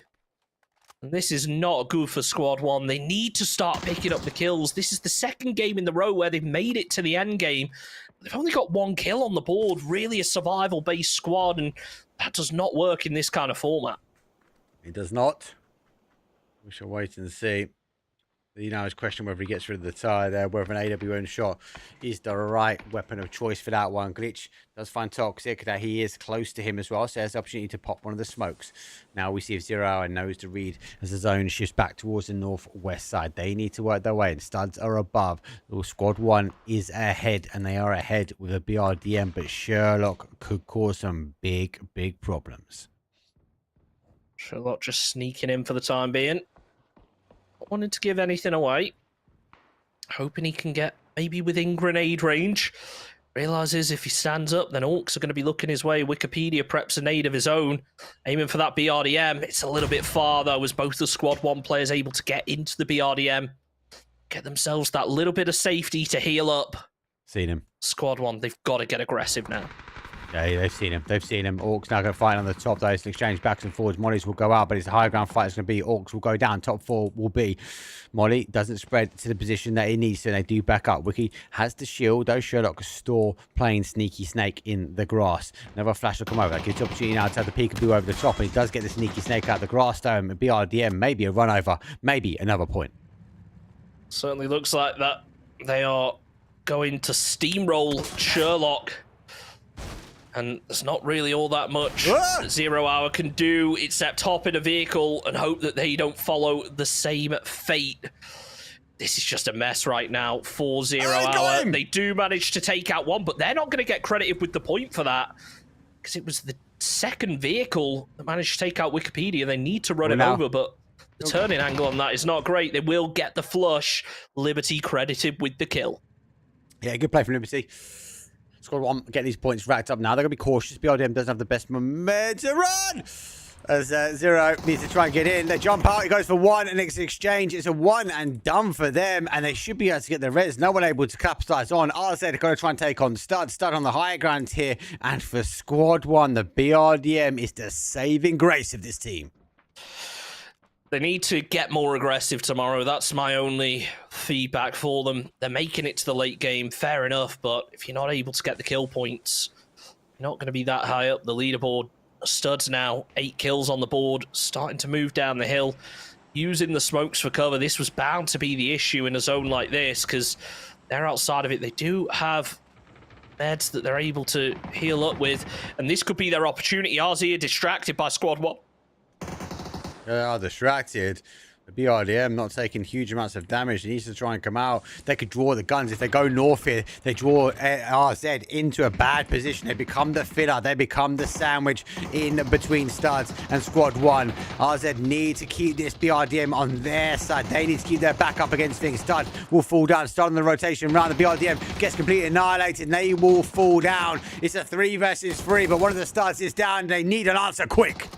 Retired Bolter tries to land the spray, but it's WikiRex that's able to take down Glitch. One player left up from RZ. It's a 2v1 situation. Is he going to be able to finish off the job? The spray comes through the smoke, finds the damage. Enko takes down WikiRex as it's a 1 versus 1. Retired Bolter with a couple of extra bullets, and it's Studs who are the first team to get 2 wins in the tournament so far. What a game. What a game from the Studs. GG's when it comes down to it. 22-point game. One thing that has surprised me, Chunks, is the high volume kills here. It's not just one, it's 2 or 3 teams getting these big kills. Doesn't matter on the position they are, but it will start to put a divide potentially on the leaderboard. So, again, a good round for 5 games so far. Absolutely, it was. I can't wait for tomorrow. I want to see more aggression out of some of these squads, and others, maybe they need to calm it down a little bit, at least in the early game. You look at a squad like Four Guys, sure, they've been able to pick up a lot of kill points tonight, but there was that first game of the evening where they just were spending too much time hunting down a single player. They kind of threw the game because of it. Sure, they got I think 4 or 5 kill points out of that match, so it's not a complete write-off, but it's just about finding those priorities in the early game. Yeah, 4 kills and a 3rd place. You'll take it, right? You'll take it. So not bad, but you're right. The level of aggression, they're finding the half of the puzzle. They're finding their position. They now need to find the kills to go with that position, but sometimes it's hard to get that one. Anyway, that was good. As Chunks has said, though, we do have another 10 games up. Unfortunately, I am not here tomorrow, but this amazing legend will be covering all of the action over in his channel and obviously on the Squad 1 YouTube channel as well. We'll be back, though, Sunday again for the final 5 games. With the 2 of us will take you through, and obviously we'll be looking at who will be crowned champion. 1st through to 5th, we take in pretty much the prize, but we do have the MVP. I do want to take the opportunity to thank all of the sponsors, though. I know it's only day number 1 and we do wrap ups a bit later, and obviously for the events, E-Wave, etc., and obviously Squad 1 putting on. Final thoughts, though, for day number 1, Chunks, before we close out. Amazing. I love seeing the aggression. It's been a super exciting set of games. I can't wait to see what the rest of the teams have to offer over the rest of the weekend. Yeah, and with you, I think the first 5 games have been really good. There's been high kills, high reward-based games, and definitely for this region, it feels like you guys are ready to be getting involved into PUBG. Level of aggression is high. Let's see if we can bring some of the rest of the pack into this one. But for our top 16 teams, they get a break. We'll see all you, I suppose, next week. It's not quite the same place here, but over in Chunks, we're going to make sure you get the links. But I will see you again on Sunday. That's it from us now. Peace.